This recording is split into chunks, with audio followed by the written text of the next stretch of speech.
لأقتلنك. لئن بسطت إلي يدك لتقتلني ما أنا بباسط يدي إليك لأقتلك.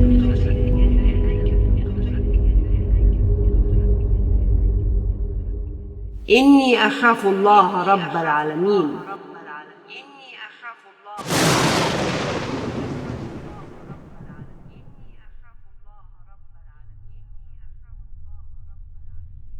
تعتبر قصة قابيل وهابيل من أشهر وأقدم القصص التي قرأناها وتعلمناها منذ الصغر. في هذه الحلقة سنحلل هذه القصة بشكل مفصل ودقيق، ثم سندخل في عقل كل من قابيل وهابيل لنفهم وجهة نظريهما ودوافعهما وطريقة تفكيرهما، ولنفهم العالم من خلال أعينهما.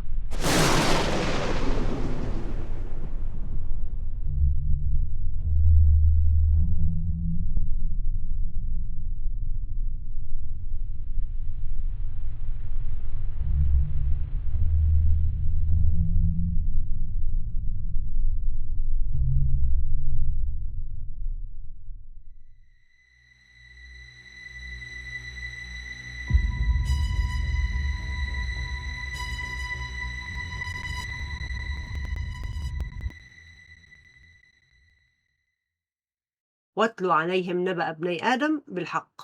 من هما ابني آدم؟ هل هما أخوين بالدم؟ هل نشأا معا في بيت واحد أو في بيئة واحدة؟ أم أنهما مجرد أخوين في الإنسانية ولا توجد أي صلة قرابة تربط بينهما؟ هل هما متماثلين في السن أم أن هناك فجوة زمنية بينهما؟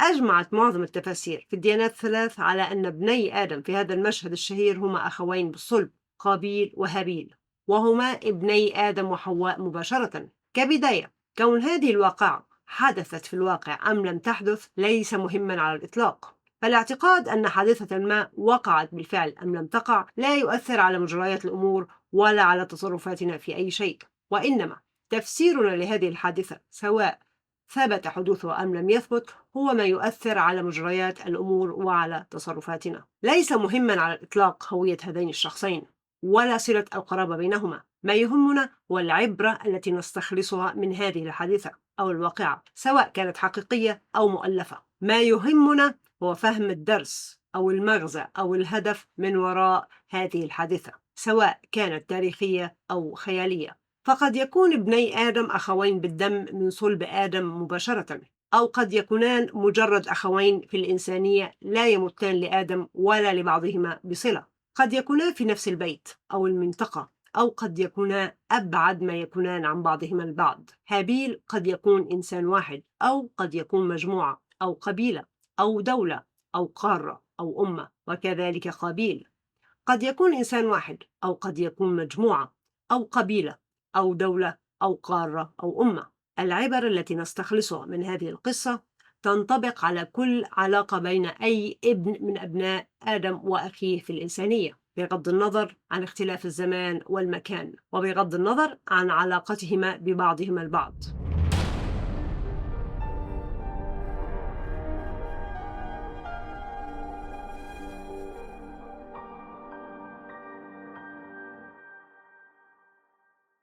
إذ قربا قربانا. ما هو القربان؟ وما هي طبيعة وماهية هذا القربان الذي قرباه؟ هل هو قربان مادي أم قربان معنوي؟ ذكر في العهد القديم وكذلك في تفاسير القرآن أن هابيل راعي الغنم قدم شيئا من أبكار غنمه وسمانها كقربان إلى الله. أما قايين أو قابيل المزارع فقد قدم شيئا من زرعه وثماره كقربان إلى الله. عندما نقرأ الآية نجد أن القربان لم يحدد. إن كان الله يريدنا أن نستنتج أن قابيل قدم زرعا وهابيل قدم غنما لذكر ذلك لنا بدلا من تركه غامضا مبهما، وإنما استخدم مصطلح القربان دون أي توضيحات أو توصيفات، مما يعني أنه مبهم وغامض عن قصد كي يكون مطاطا متغيرا حسب ظروف كل إنسان ومقدرته. فمصطلح القربان قد يحمل العديد من الأوجه، وقد يتحمل العديد من التفسيرات، وقد يرمز لملايين الأمثلة على اختلافها. القربان والتضحية. القربان هو الإيثار والعطاء والمنح القربان، وكل ما يتقرب به الإنسان إلى سيده أو ربه أو إلى إلهه، على علم أن الإنسان لا يضحي إلا بما يحب، وإلا فإن التضحية. وقد يضحي الإنسان بوقته أو ماله أو مجهوده أو ممتلكاته أو بأرضه أو حتى بأبنائه وبناته. قد يكون هذين الأخوين يحاولان نيل رضا أبيهما من خلال تقديم قرابين الطاعة والمجهود في الحقل أو في المدرسة، وقد يكونان موظفان يحاولان الحصول على ترقية في العمل، فيضحي كل منهما بوقته ومجهوده وعلمه لمديره سعيا وراء هذه الترقية على حساب الآخر. وقد يكونان عاشقين يتنافسان على حب نفس الفتاة سعيا في الحصول على حبها، فتتقبل حب أحدهما ولا تتقبله من الآخر، كما ورد في تفسير ابن كثير وفي تفاسير العهد القديم. وقد يكون الأخوين طائفتين تقتتلان على بقعة من الأرض، فتقدم كل طائفة قرابين من الأموال والذخيرة والأنفس. المهم أن كلا الأخوين قرب قربانا، أي ضحى كل منهما بما يحب من مال أو وقت أو مجهود أو ممتلكات أو أنفس من أجل الحصول على مبتغاه، جنته التي يبتغيها.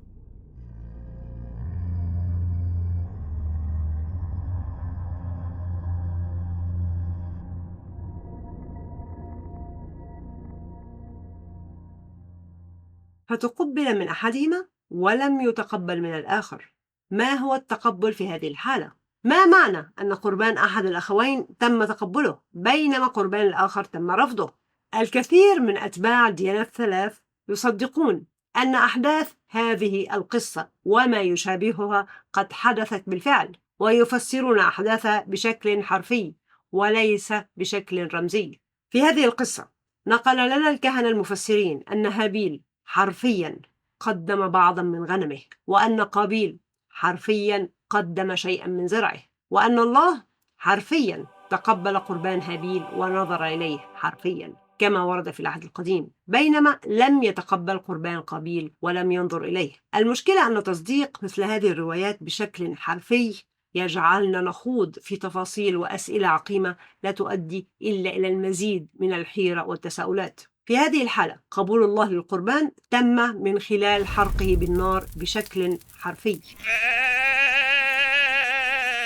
أي أن هابيل قدم غنما إلى الله والله أحرقها كي يعلم قابيل أن قربانه قد تقبل وأنه راض عنه، بينما قابيل قدم بعض الزرع إلى الله ولكن الله لم يحرقه كي يعلم قابيل أن قربانه لم يتقبل وأنه غير راض عنه. وهنا تطوف على السطح العديد من الأسئلة والمشاكل. مثلا، إن كانت تفاصيل هذه القصة حدثت في الواقع، فهل هي مستمرة؟ هل الله لا زال يحرق القرابين حتى يومنا هذا أم أنه توقف عن حرق القرابين؟ يجب ألا ننسى أن الله حسب القرآن والتفاسير وكذلك آيات العهد القديم كان يحرق قرابين بني إسرائيل. هل كان الله يحرق القرابين في الماضي دلالة على تقبله لهذه القرابين ورضاه عن أصحابها؟ تخيلوا مدى سهولة معرفة التقي من العاصي بهذه الطريقة عندما يحرق الله قربان التقي ويهمل قربان العاصي.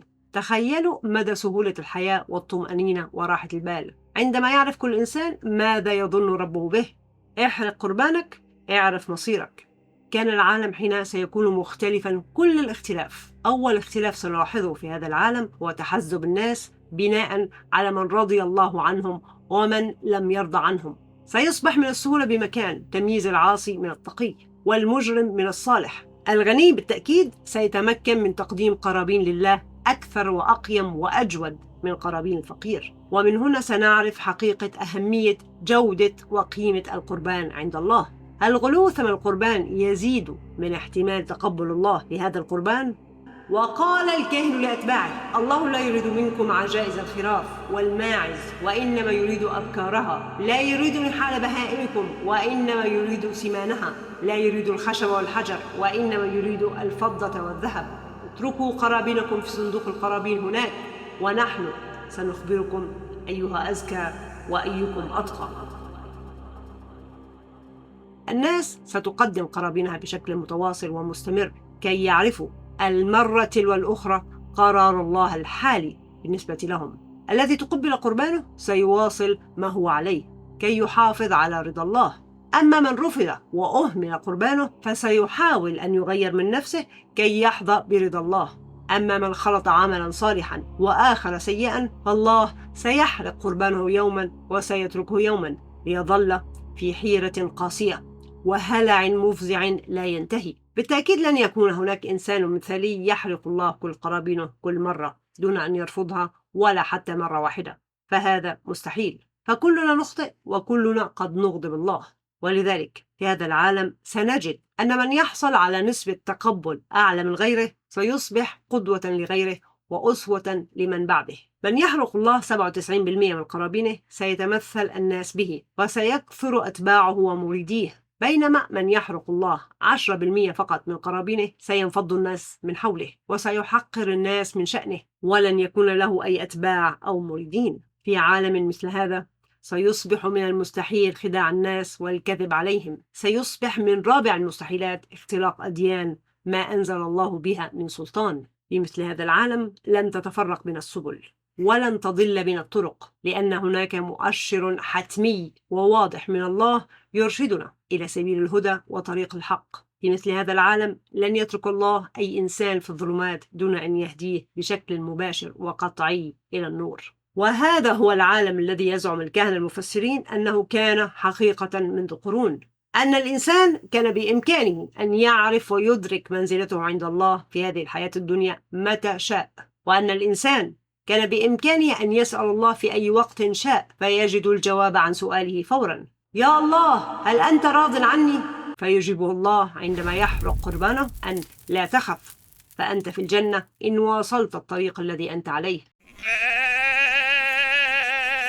على عكس العالم الذي نعيش فيه الآن، حيث أن الله لا يخبرنا إطلاقا إن كنا على صواب أو على خطأ، لدرجة أن هناك من ضل سعيه في الحياة الدنيا وهو يحسب أنه يحسن صنعا دون أي مؤشرات أو دلائل من الله تخبره أنه لا يحسن صنعا.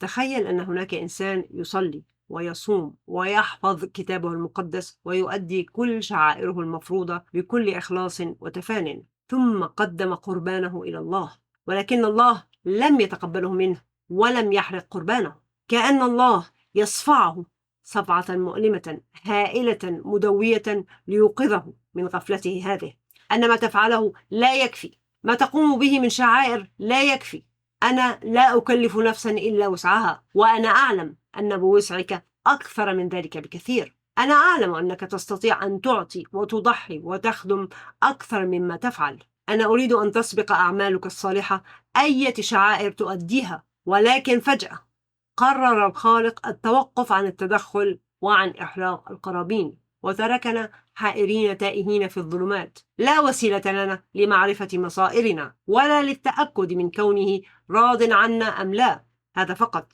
إن كان المفسرون على صواب.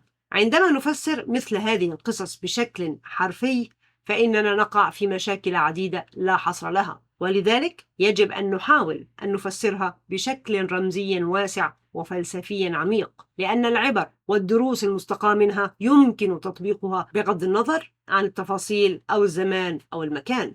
فبدلا من أن يكون التقبل نارا مشتعلة، لماذا لا يكون شعورا بالطمأنينة والراحة والأمان والسكينة والهدوء النفسي؟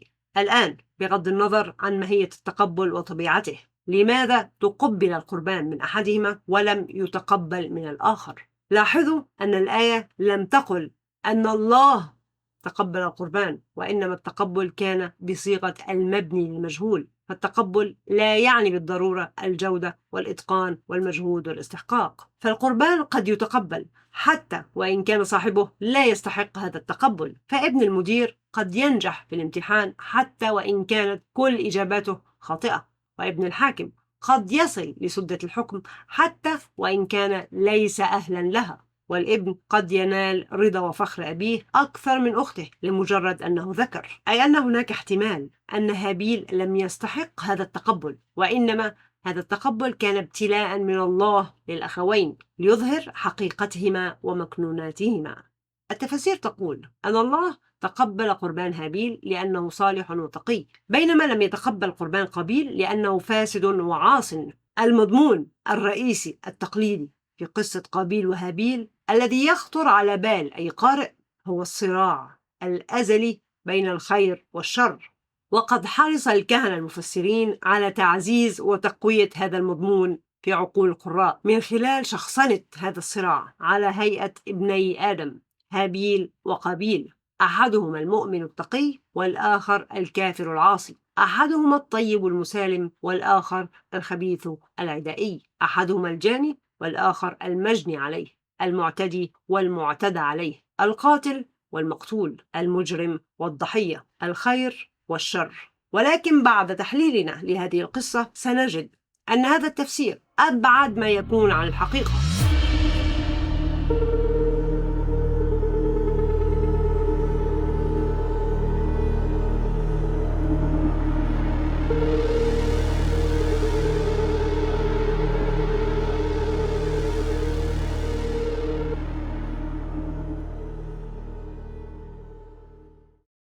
قال لأقتلنك. الأخ الذي رفض قربانه أعلن لأخيه أنه سيقتله، ربما لأنه شعر بالغيرة أو الحسد، ربما لشعوره بالغضب والحقد، ربما لشعوره بالخيانة والغدر، ربما لشعوره بالتجاهل وأنه تم التخلي عنه. كل ما دار في عقل قابيل في هذا الموقف خفي علينا. تخيل أنك قدمت قربانا لله ولم يتقبله منك، بينما تقبله من أخيك أمام عينيك. ماذا سيكون شعورك؟ هل ستشعر بالسعادة أم بالضيق؟ هل ستشعر بالفرحة أم بالنقمة؟ هل ستشعر بالرضا أم بالسخط؟ هل ستفرح لأخيك أم ستغضب منه وتحسده؟ وربما تتمنى أذاه أو موته، وربما تهدده بالقتل. التفاسير تقول أن القتل هنا هو سفك الدماء وإزهاق الروح، أي أن قابيل أعلن لأخيه مهددا: لأزهقن روحك. إن كان هذا التفسير صحيح، فلماذا يا ترى هدد قابيل هابيل بإزهاق روحه فورا دون أن يهدده بالإيذاء أو الإهانة أو المقاطعة قبلها؟ هل يصل الإنسان الحسود إلى شعور الرغبة العارمة بإزهاق الروح دون أي مقدمات ودون المرور بمشاعر متدرجة أقل وحشية وأقل دموية؟ هل مشاعر قابيل تجاه أخيه وجدت من عدم، أم أن هناك أسبابا حفزت هذه المشاعر للظهور إلى العلن؟ هل تولدت هذه الرغبة العارمة في القتل في نفس قابيل تجاه أخيه دون أي استفزاز أو ضغط من قبل هابيل؟ وهل مشاعر قابيل السلبية تجاه هابيل تنحصر في هذا الموقف فقط، أم أنها استمرت طوال حياتهما معا وتحت أعين أبويهما؟ وهل هذه أول مرة يتقبل فيها قربان هابيل، أم أن قربانه قد تقبل من قبل مرات عديدة أمام عيني أخيه؟ ترى ماذا كان يدور في عقل قابيل وهو يتلفظ بهذا الوعيد؟ وهل هذا هو الحوار الوحيد الذي دار بين ابني آدم حرفا بحرف في موقف واحد في بضعة دقائق، أم أن هذه السطور مجرد نبذة عن الحوارات والجدالات والصراعات والأيام والسنوات والعقود التي دارت بين ابني آدم؟ لابد أن وراء هذه السطور سجلات حافلة من الأقوال والأفعال، وهذه السطور فقط تلخص لنا جوهرها. لابد أن وراء مصطلح لأقتلنك العديد من الأقوال والأفعال التي تنم عن كراهية متأصلة، ومصطلح القتل فقط يلخص لنا جوهرها. لأنه إن كان مصطلح لأقتلنك الذي تفوه به قابيل خاص بتلك اللحظة وبهذا الموقف فقط، لا يسبقه ولا يتعداه، فهذا يعني أن هذه الشخصيات شخصيات سطحية فاقدة للروح لا تعبر عن الواقع، لأن الإنسان الواقعي له رغبات ودوافع ومحفزات وأسباب لكل ما يقوله ويقوم به أو يفعله. لا يمكن أن تفهم إنسان من سطر واحد أو جملة واحدة، ولذلك يجب أن يكون وراء كلمة لأقتلنك قصة تشرح كيف وصل الأمر بهما إلى هذا الحد. هل شعر قابيل بالغيرة والحقد والحسد تجاه أخيه لأول مرة في حياته في هذا الموقف بالتحديد، أم أنه كان يكن له البغض والكراهية والعداء والحقد طوال حياته؟ كيف كانت علاقة الأخوين ببعضهما البعض؟ كيف كان هابيل كأخ؟ هل كان هابيل أخا محبا لأخيه مخلصا له في نصحه؟ هل كان هابيل داعما لأخيه عند الحاجة ومساندا له في أوقات ضعفه؟ هل كان هابيل أخا مثاليا لا علة فيه ولا عيب؟ هل كان هابيل الأخ الفريد من نوعه والذي يحلم كل إنسان بالحصول على أخ مثله؟ إن كان هذا هو الوضع، فلماذا انقلب قابيل عليه بهذا الشكل المفاجئ؟ هل يمكن لأخ أن يشعر بالحسد والغيرة والغضب والحقد تجاه من يسانده ويؤازره ويؤيده ويقف بجانبه ويخلص له النصح طوال الوقت؟ أم أن هابيل أيضا قد استفز قابيل طوال حياته وساهم في إشعال نيران الغيرة والغضب في نفس أخيه بالتدريج؟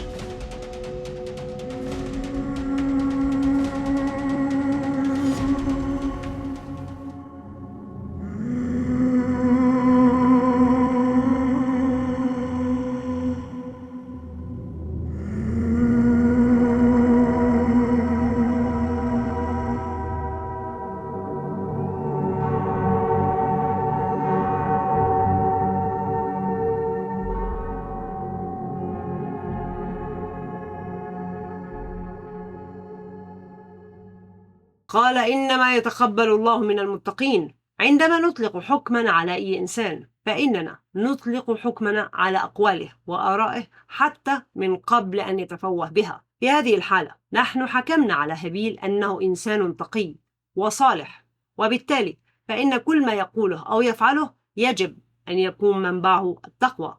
يا ترى ماذا عنى هابيل بقوله إنما يتقبل الله من المتقين؟ ربما أراد هابيل وهو يعتقد في نفسه التقى فعلا نصح أخيه قابيل وإبعاده عن طريق العصاة الخطائين كما زعم الكهنة المفسرين. ولكن ماذا لو لم نكن قد أوحي إلينا أن هابيل من الأتقياء الصالحين؟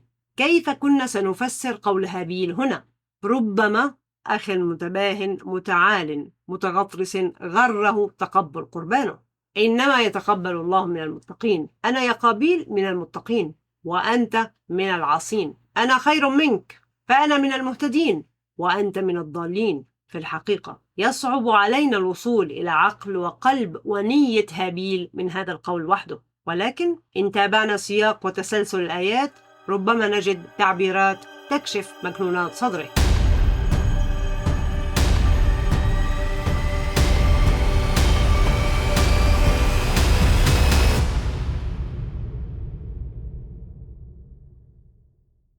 لئن بسطت إلي يدك لتقتلني ما أنا بباسط يدي إليك لأقتلك إني أخاف الله رب العالمين. هابيل أعلن لأخيه أنه لن يحاول أن يقتله إن حاول هو قتله. أعلن أنه لن يدافع عن نفسه ولن يقاوم قابيل إن حاول قتله. واضح من سياق هذه الآية أن هابيل يعتقد أن القتل حتى وإن كان دفاعا عن النفس فهو عصيان لأوامر الله. فهابيل قرر أنه لن يدافع عن نفسه حتى إن حاول أخاه قتله كنوع من التقرب إلى الله حسب ظنه. السؤال هنا، هل هذا هو ما يريده الله من هابيل؟ ألا يدافع عن نفسه إن حاول أحد قتله؟ هل هذا هو التصرف التقي السليم الصالح في هذه الحالة؟ هل الله يريدنا أن نتمثل بخير ابني آدم كما تزعم التفاسير؟ ألا ندافع عن أنفسنا وألا نقتل من يحاول قتلنا؟ هل لو حاول هابيل قتل أخيه دفاعا عن نفسه سيعتبر عاصيا لأوامر الله لا يخاف الله رب العالمين؟ أم أن هابيل كان واهما؟ ما هو الغرض وما هي العبرة من وراء هذه القصة يا ترى؟ ماذا يريد الله لنا أن نتمثله أو نتعلمه؟ وهل الله هو من أنطق هابيل بهذه الكلمات أم أنها كلمات هابيل دون وحي من الله؟ هل هابيل يتكلم من منظور التقى والحق والحكمة أم أن هابيل من الممكن أن يكون مخطئا واهما في ظنونه واعتقاداته؟ هابيل في هذه الآيات يعتقد أن القتل محرم دون أي استثناء حتى وإن كان دفاعا عن النفس. هابيل يعتقد أن طريقه إلى الجنة هو عدم الدفاع عن نفسه وعدم قتل أخيه. هابيل على يقين تام أنه سيدخل الجنة إن سمح لأخيه أن يقتله. هل هابيل محق في هذا الاعتقاد؟ هل هذا هو التصرف السليم؟ هل هذا هو ما يريده الله منا؟ يجب أن لا ننسى أن هابيل قد تقبل قربانه، أي أنه حسب يقينه وحسب معتقده من المتقين الذين رضي الله عنهم. هابيل ضمن لنفسه مكانا في الجنة. يا ترى ما هو شعور الإنسان الذي ضمن لنفسه مكانا في الجنة؟ مما لا شك فيه أن شعوره لا يضاهى، فقد حصل على الأبدية في الجنة. كيف سيكون رد فعل الإنسان الذي تأكد دون أدنى شك أنه قد فاز فوزا عظيما؟ هناك من سيتواضع ويشارك هذا الفوز مع الآخرين، محاولا جهده ضمهم معه في هذا الفوز ومساعدتهم على الوصول إلى فوز مثله. وأكاد أجزم أن هذا هو رد فعل الإنسان التقي الصالح الذي رضي الله عنه فعلا، والذي يتقبل الله منه قربانه فعلا. ولكن ليس هذا ما فعله هابيل.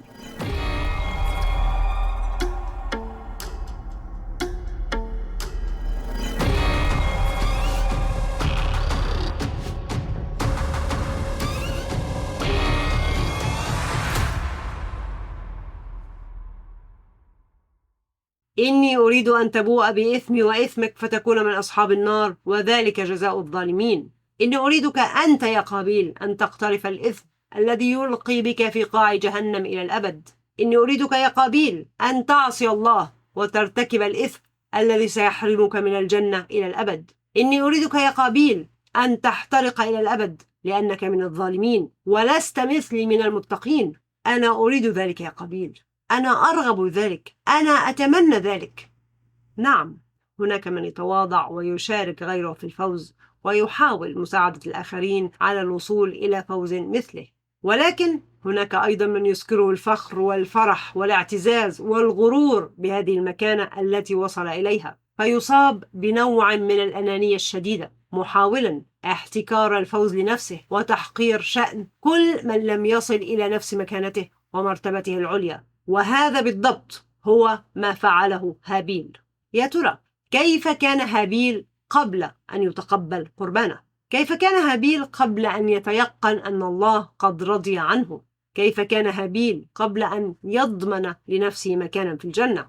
بالتأكيد لم يكن الإنسان الذي أصبح عليه، فالإنسان الذي لم يضمن لنفسه الجنة لن يتمكن من تحقير غيره، لأنه لا يرى نفسه فوقهم ولا دونهم بل مساويا لهم.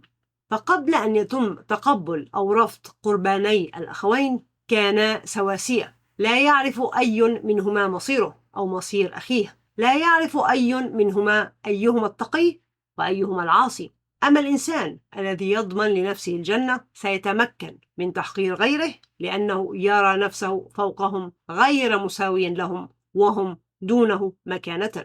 الإنسان الذي يصيبه الغرور حتما ستتغير معاملته مع من يظنهم أقل شأنا أو علما أو مكانة منه، لأنه بمجرد أن يصل الإنسان إلى الثقة العمياء واليقين المطلق في مكانته وعلمه وخبراته فإنه سيغتر في نفسه وسيرفع نفسه درجات على كل من لم يضاهيه في هذه المنزلة.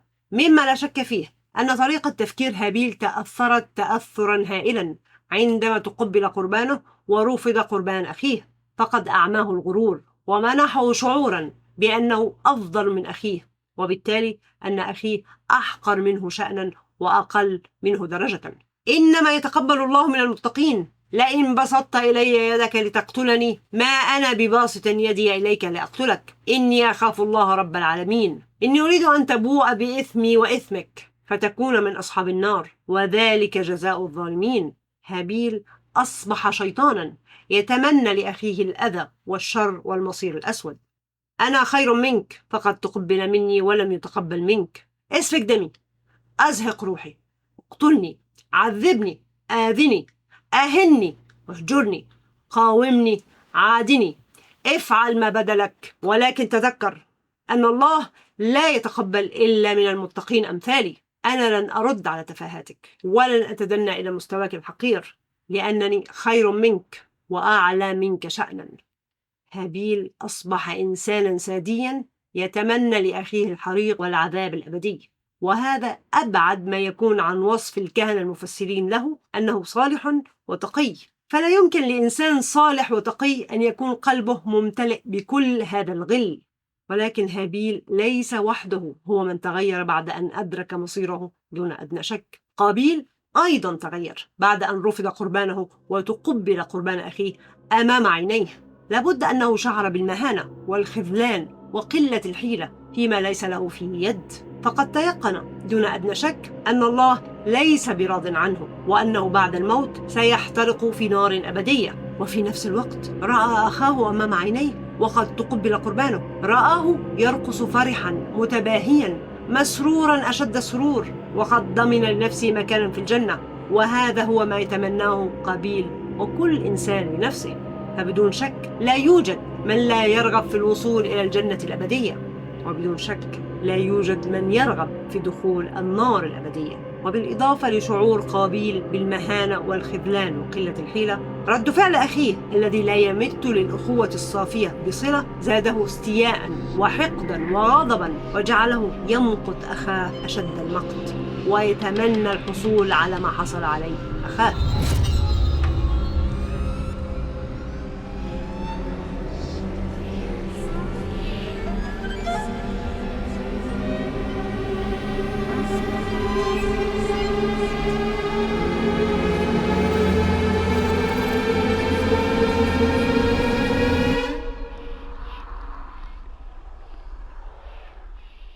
فطوعت له نفسه قتل أخيه فقتله، فأصبح من الخاسرين. قرر قابيل أن يقتل أخيه، ربما بعد طول تخطيط وربما فجأة وهو في قمة الغضب. ولكن أليس قتل قابيل لهابيل في هذه الحالة ضد كل منطق؟ عندما يرفض الله قربانك، هذه إشارة لك كي تصلح من نفسك وليس لتتمادى في الخطأ المرة تلو الأخرى. ماذا ستفعل أنت يا عزيزي المستمع إن قدمت قربانا لله فرفض؟ بالتأكيد لن تيأس، وإنما ستحاول أن تصلح من نفسك، وبعدها ستقدم قربانا آخر. ولكن ماذا إن رفض للمرة الثانية؟ لا بأس، سنحاول المرة تلو الأخرى حتى يتقبل قرباننا. فالاستسلام في هذه الحالة ليس خيارا من الأساس. الاستسلام في هذه الحالة يعني حتما الخلود في جهنم. ولكن ماذا إن رفض القربان المرة تلو الأخرى؟ رفض يليه رفض، وراءه رفض، بعده رفض، ثم رفض آخر إلى ما لا نهاية. أي تأكيد يليه تأكيد، وراءه تأكيد، بعده تأكيد، ثم تأكيد آخر أنك إنسان عاص، لن يرضى الله عنك ولن يدخلك الجنة. ترى كيف يؤثر هذا على عقل أي إنسان؟ لماذا استسلم قابيل؟ ربما لأنه شعر بإحباط لا حدود له، ورفض لا متناهي، حتى وقر في قلبه أنه سيخلد في النار. ربما شعر أنه مهما فعل ومهما قدم من قرابين فهو خالد في النار. ربما يئس قابيل من كل شيء وتحطم من كل شيء وفقد الأمل في كل شيء. ماذا لديه ليخسره؟ عندما يرفض الله قربانك ثم بعدها تقتل إنسانا، ما الذي سيتغير؟ هل سيتم رفض قربانك بشدة أكثر؟ أنت أصلا في الجحيم. جريمة قتل أو حتى جريمتين لن تغير مصيرك. أنت أصلا في الجحيم، فأصبح من الخاسرين. ألم يكن من الخاسرين قبلها؟ ما الذي تغير؟ أمثال هابيل كثر، نراهم في كل زمان وفي كل مكان وفي كل دين. أمثال هابيل هم الذين أصابهم الغرور والثقة العمياء أنهم في الجنة والآخرين في النار. ولكن أمثال قابيل نادر وجودهم. فأنا حقا لم أرى في حياتي إنسان يصدق دون أدنى شك أن مصيره النار. لم أرى إنسانا على يقين تام أن الله غضب عليه ولعنه وأعد له عذابا عظيما. ما الذي تفعله مثل هذه العقلية السامة المدمرة المرعبة في نفس صاحبها؟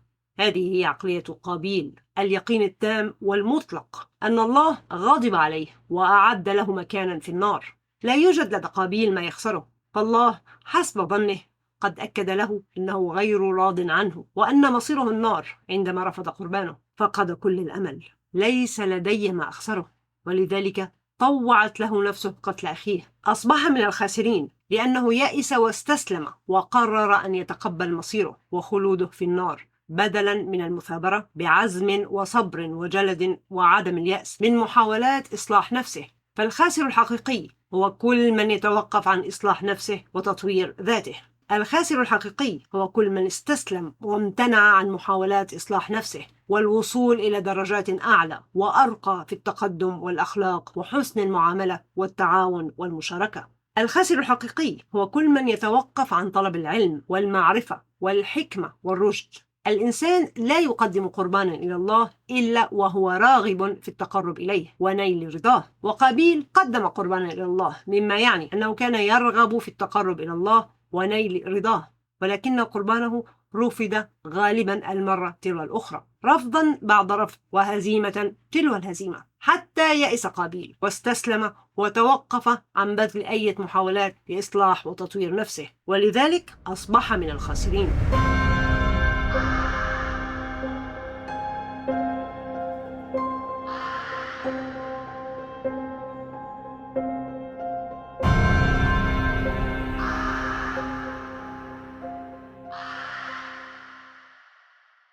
فبعث الله غرابا يبحث في الأرض ليريه كيف يواري سوءة أخيه. التفاسير تقول أن قابيل لم يكن يعرف سنة الله في دفن الموتى فلم يدفن أخاه. بعض التفاسير تقول أنه تركه في العراء، والبعض الآخر يقول أنه حمل جثته العفنة على عاتقه لمدة سنة حتى فاحت رائحتها. فبعث الله غرابين ليقتتلا أمام قابيل، فقتل أحدهما الآخر ثم دفنه أمام عيني قابيل كي يعلمه الله طريقة دفن الموتى. المصيبة أننا لم نعد نقرأ الآيات والنصوص إلا من خلال أعين هؤلاء الكهنة المفسرين، فأصبحنا لا نقرأ الكلمات والنصوص المكتوبة وإنما نستبدلها بقصص الكهنة المفسرين. مثلا الآية تقول أن الله بعث غرابا واحدا فجعلوها تقول غرابين، فصرنا نقرأ الآية أن الله بعث غرابين وليس غرابا واحدا. صرنا نتصور عند قراءتنا لهذه الآية أن الله بعث غرابين وليس غرابا واحدا، والغراب الذي يبحث في الأرض صرنا نتصوره يحفر حفرة كي يدفن فيها الغراب الآخر ثم يردم الحفرة. إن كانت هذه هي التفاصيل التي وقعت بالفعل، فلماذا لم تذكر بهذا التفصيل في هذه الآيات؟ لماذا لم يأتي ذكر الغرابين بدلا من غراب واحد؟ إن كانت هذه هي التفاصيل التي وقعت بالفعل، فلماذا لم تذكر بهذا التفصيل في هذه الآيات؟ لماذا لم يأتي ذكر الغرابين بدلا من غراب واحد؟ لماذا أحاجون إلى التفاسير؟ الإجابة سهلة: كي نفهم القصة من وجهة نظرهم وليس من وجهة نظرنا، وكي نقرأ ما بين السطور بأعينهم وليس بأعيننا.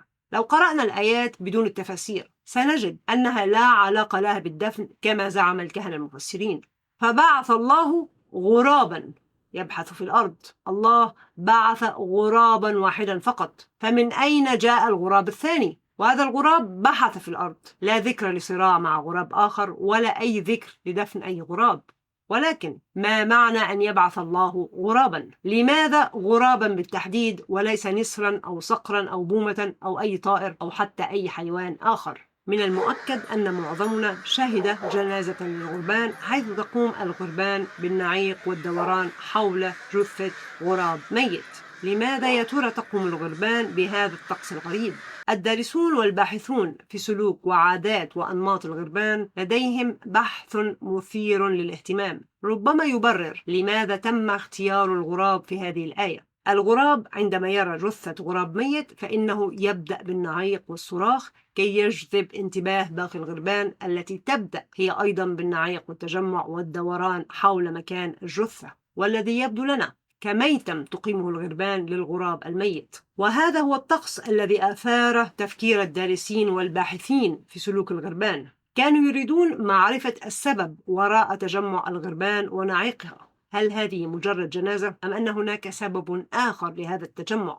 إحدى الباحثات ذهبت إلى الحديقة التي تتجمع فيها بعض الغربان وألقت إليهم ببعض الطعام. الغربان اقتربت منها ببعض الحذر وأكلت الطعام المنثور هنا وهناك، وكررت الباحثة ذلك لعدة أيام والغربان تتصرف بنفس الطريقة. ثم ارتدت الباحثة قناعا وذهبت إلى الحديقة وهي تحمل بين يديها غرابا ميتا، ثم وضعته على الأرض على مرأى من الغربان، فإذا بالغربان تبدأ بالنعيق والتجمع والصراخ من أجل أخيهم الميت. وفي يوم آخر عادت الباحثة إلى الحديقة بدون قناع وقدمت للغربان بعض الطعام مرة أخرى. الغربان لم تهلع ولكنها أصبحت أكثر حذرا وترقبا، تقترب من الطعام بخوف وتردد. ثم عادت الباحثة بعدها بعدة أيام مرتدية نفس القناع الذي ارتدته يوم وضعت الغراب الميت على أرض الحديقة، فإذا بالغربان تبدأ بالنعيق والصراخ والتجمع،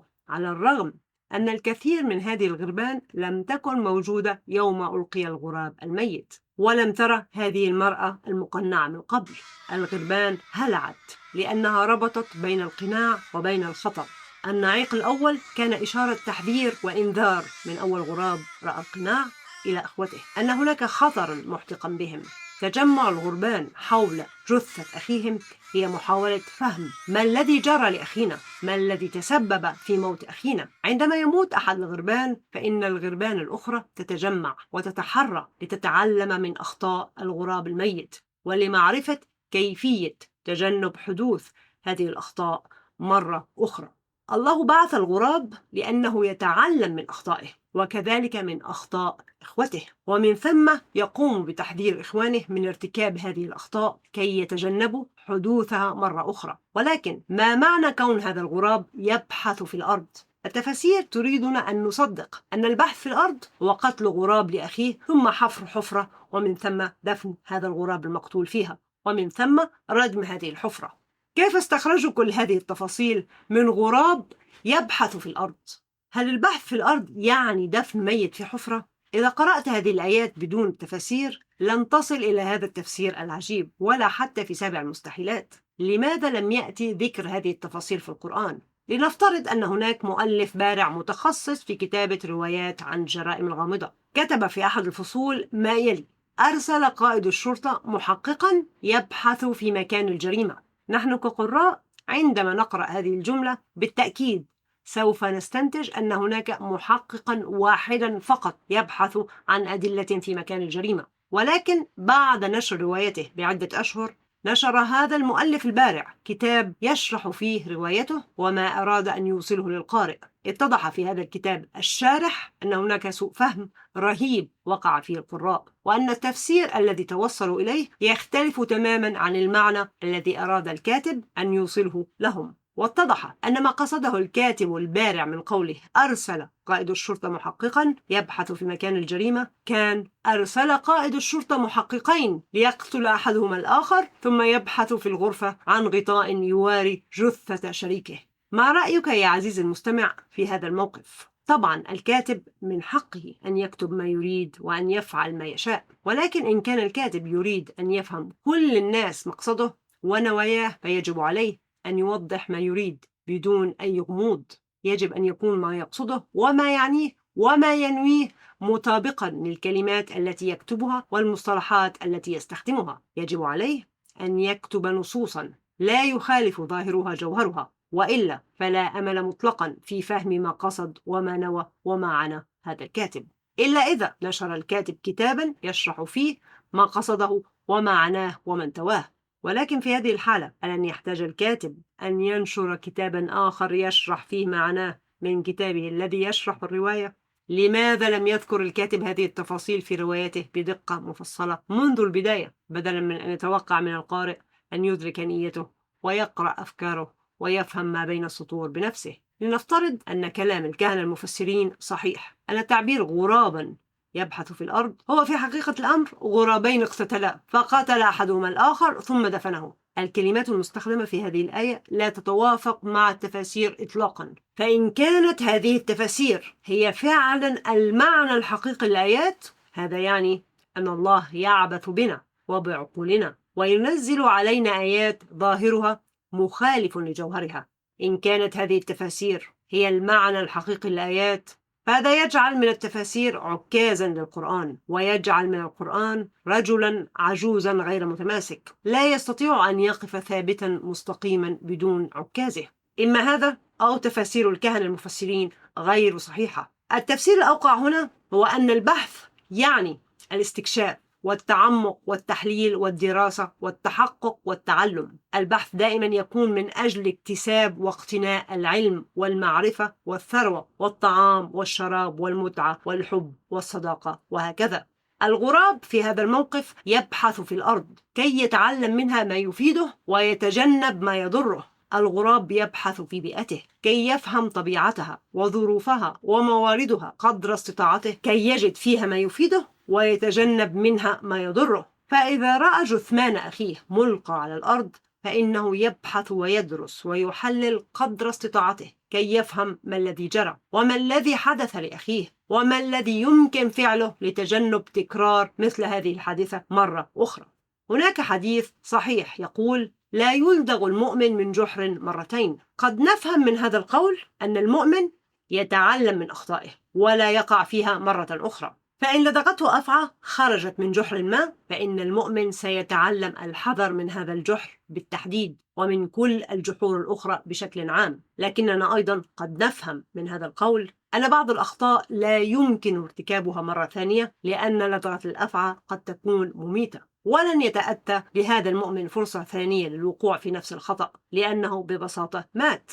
فإذا رأى مؤمنا آخر جثمان أخيه ملقا على الأرض أمام الجحر، فإنه يبحث ويدرس ويحلل قدر استطاعته كي يفهم ما الذي جرى وما الذي حدث لأخيه وما الذي يمكن فعله لتجنب تكرار مثل هذه الحادثة مرة ثانية، وبذلك يتحقق معنى مواراة سوءة هذا الميت. وهذا هو معنى ليريه كيف يواري سوءة أخيه، ليريه كيف يتعلم من هذا الخطأ فلا يكرره مرة أخرى، ليريه كيف يتجاوز ويتخطى هذا الخطأ ولا يسمح له أن يثبطه أو يعيقه. مواراة السوءة لا تكون إلا من خلال الحرص على عدم تكرارها مرة أخرى.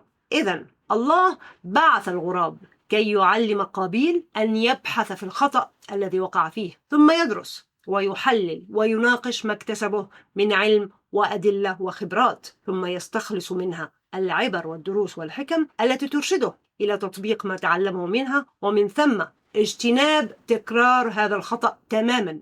ولكن البحث في هذا الخطأ وحده ودراسته وتحليله ومناقشته لا يكفي، فكل خطأ لا بد أن يكون له مسببات، وهذه المسببات لا بد أنها بحد ذاتها أخطاء، فالخطأ لا ينتج إلا عن خطأ، ولا يمكن لخطأ أن ينبعث من كمال مطلق لا خطأ فيه ولا عيب. وبالتالي يجب علينا أن نبحث في هذه الأخطاء التي حدثت، ثم ندرس ونحلل ونناقش ما اكتسبناه من علم وأدلة وخبرات، ثم نستخلص منها العبر والدروس والحكم التي ترشدنا إلى تطبيق ما تعلمناه منها، ومن ثم اجتناب تكرار هذه الأخطاء تماما. في حالة قابيل يجب عليه أن يبحث في الجريمة التي ارتكبها، وهذا يتطلب منه أن يدرس ويحلل ويناقش جميع المسببات التي ساهمت في دفعه لارتكاب هذه الجريمة. وبالتأكيد كل سبب من هذه المسببات لابد أنه خطأ في حد ذاته ويحتاج لدراسة وتعمق بحد ذاته. وعندما يدرس قابيل كل خطأ من هذه الأخطاء على حدة، سيدرك أن كل خطأ له مسببات ساهمت في حدوثه، وبالتأكيد كل سبب من هذه المسببات لابد أنه خطأ في حد ذاته ويحتاج لدراسة وتعمق بحد ذاته. إذن يجب على قابيل أن يدرس ويحلل ويناقش المسببات، أي الأخطاء التي ساهمت في قتله لأخيه. ترى كيف كان قابيل يعامل هابيل، وكيف كان هابيل يعامل قابيل، وما هي المسببات التي ساهمت في إذكاء وتنمية المودة والأخوة بينهما إن وجدت؟ ما هي المسببات التي ساهمت في إشعال نيران الغضب والحقد والحسد بينهما؟ وما هي المسببات التي تسببت في تهدئة وإطفاء نيران الغضب والحقد والحسد بينهما؟ وما دور آدم وحواء فيما حدث بين ابنيهما؟ وما دور التربية والنشأة والتعليم والظروف والبيئة فيما حدث بينهما؟ وما دور تدخل الخالق فيما حدث بينهما؟ ما أثر تقبل قربان هابيل على الأخوين وعلى علاقتهما وعلى ما جرى بينهما؟ وما أثر رفض قربان قابيل على الأخوين وعلى علاقتهما وعلى ما جرى بينهما؟ وما دور البنية النفسية والصحة العقلية والبدنية عليهما وعلى تصرفاتهما وطباعهما؟ عندما يقع أي حدث أو خطأ أو جريمة، فهناك العديد من الأسئلة التي قد تطرح. كل سؤال من هذه الأسئلة يحتاج إلى أبحاث ودراسات متعمقة ذات صلة بعلوم النفس والتربية والفلسفة والأخلاق والجريمة والعقاب والأحياء والأموات وهكذا. من المؤكد أن قابيل ليس وحده الملوم فيما جرى، فهناك أشخاص وعوامل ومسببات وظروف ساهمت في وقوع هذه الجريمة، وكل شخص وكل سبب من هذه العوامل والمسببات والظروف يجب أن يفهم ويدرس ويناقش ويحلل كل على حدة. وهذه ليست مهمة إنسان واحد فقط، بل تحتاج إلى تعاون مكثف وجهود دؤوبة على مستوى أسري وعلى مستوى مجتمعي وعلى مستوى دولي، بل وعلى مستوى عالمي. عندما يبحث قابيل في الخطأ الذي ارتكبه ويتعلم من أخطائه ويتعلم من أخطاء غيره ويتجنب ارتكاب هذا الخطأ مرة أخرى، ويحذر الآخرين من الوقوع في نفس الخطأ عندها، وعندها فقط سيكون فعلا قد وارى سوءة أخيه. عندما يحول خطأه إلى درس مفيد له ولغيره، عندها فقط سيكون قد نجح في تجاوز هذا الخطأ أو هذه السوءة. السوءة هي كل خلل أو عيب أو ضرر أو أذى أو جرم أو شر أو فحش أو ظلم أو أي أمر سلبي وقع. السوءة هي كل ما يضرنا ويضر غيرنا. السوءة هي كل ما يجب علينا اجتنابه والحذر منه والابتعاد عنه كأفراد وكمجتمعات، وتجنب العيب والخلل والضرر والأذى والجرم والشر والفحش والظلم يحتاج إلى بحث. البحث هو الاستكشاف والتعمق والتحليل والدراسة والتحقق والتعلم. الجريمة تعتبر سوءة، والبحث في دوافعها وأسبابها ومرتكبيها وضحاياها وهكذا هو تخصص المحققين ورجال الشرطة. الأمراض تعتبر سوءة، والبحث في مسبباتها والظروف التي أدت إليها هو من تخصص الأطباء والجراحين وعلماء الأمراض. الاكتئاب وأمراض النفس تعتبر سوءة، والبحث في مسبباتها والظروف التي أدت إليها هو من تخصص علماء النفس والأمراض العقلية والفلسفة. وجود فقير أو جائع أو محتاج في الشارع بلا طعام أو شراب أو مأوى يعتبر سوءة، ولكن البحث في هذه السوءة لا يعني إعطاء هذا المحتاج بعض المال أو الطعام، فهذا لا يعالج المشكلة ولا يوري السوءة، وإنما البحث فيها والمساهمة بشكل أو بآخر في القضاء على هذه الظاهرة تماما، سواء كأفراد أو كمجتمعات. انقطاع الكهرباء أو الماء يعتبر سوءة، والبحث في أسباب هذا الانقطاع هو من تخصص الكهربائي أو عامل السباكة. الزلازل تعتبر سوءة، والبحث في أسبابها من تخصص علماء الجيولوجيا والزلازل. كل هؤلاء المتخصصين يبحثون في السوءات كي يتعلموا منها ويعالجوها ويمنعوا حدوثها ويتجنبوا تكرارها. موالاة السوءة هي إيجاد الحلول الناجعة لهذه السوءة ونشر هذه الحلول في أوساط الناس. على أي حال، التفاسير تقول أن الغراب أرسل كي يعلم قابيل كيف يدفن جثمان أخيه، لأنه لم يكن يعرف كيف يدفن الموت بعد، لأن هابيل حسب زعمهم كان أول إنسان مات في التاريخ. لا بأس بهذا التفسير، ولكنه محبط ومخيب للآمال بعض الشيء. أهذا هو الدرس الذي يريدنا الله أن نتعلمه من هذا الموقف؟ أن نتعلم كيف ندفن موتانا؟ أليس هناك درس أشمل وأعم وأفيد من دفن الموتى؟ قابيل حسب التفاسير يرمز إلى الكفر والشر والظلم والجرم والعداوة والبغضاء. قابيل حسب التفاسير يرمز إلى الإنسان الظالم الذي لا أمل فيه ولا خير ينبع منه. وكلنا نعلم أن الله لا يحب الكافرين وأنه لا يهدي القوم الظالمين. كلنا نعلم أن الله لا يحب المعتدين وأنه أعد عذابا أليما للمجرمين. ولا شك أن قابيل توجد فيه كل هذه الصفات حسب التفاسير، مما يبرر رفض الله لقربانه. فلماذا يرسل الله له غرابا ليعلمه درسا ويصلح من شأنه؟ كيف يهدي الله من هو ظالم لنفسه ولغيره؟ ألا يعني ذلك أن الأوان لم يفت بعد وأن الفرص لم تنتهي حتى بالنسبة لإنسان مثل قابيل؟ ألا يعني ذلك أنه حتى أكثر الناس شرا وإجراما وظلما لا تزال الفرص سانحة أمامهم أن يواروا سوءاتهم، أن يتعلموا من أخطائهم ويتجنبوا تكرارها ويفيدوا غيرهم من خلالها؟ الآن لنطلع على المشهد من خلال عيون قابيل ومن خلال وجهة نظره. لنتخيل قابيل واقفا ينظر إلى جثمان أخيه يحمل بيده حجرا مدببا تتساقط منه قطرات الدماء. عيناه تشيان بالرعب والهلع والفزع والارتباك. عجزت رجلاه عن حمله فسقط على ركبتيه واضعا رأسه بين يديه وبدأ ينتحب ويلهث بشدة. الأفكار تتضارب في رأسه وهو يراجع ما حدث عشرات وربما مئات المرات. مر شريط حياته أمام عينيه، ربما جلس لبضعة دقائق وربما بضعة ساعات قبل ظهور الغراب. نحن لا نعرف على وجه الدقة كم لبث، ربما قضى شهورا أو سنينا من حياته قبل ظهور الغراب، مفكرا نادما على ما اقترفت يداه، حاملا جثمان أخيه أي ذنب أخيه على عاتقه. ثم سمع غرابا ينعق فرفع رأسه ورأى غرابا يبحث في الأرض. رأى غرابا يطير من شجرة إلى شجرة ومن بقعة أرض إلى أخرى، ربما باحثا عن الطعام والماء. ربما باحثاً عن الأمان والمأوى، وربما مجرد فضول واستكشاف للبيئة المحيطة، وربما غراب جائع وقعت عيناه على جيفة هابيل. ونحن مرة أخرى لا نعلم كم من الوقت لبث وقابيل يراقب الغراب، وكم من الوقت لبث قبل أن يتوصل قابيل إلى الدرس الذي أراده الله له أن يتعلمه.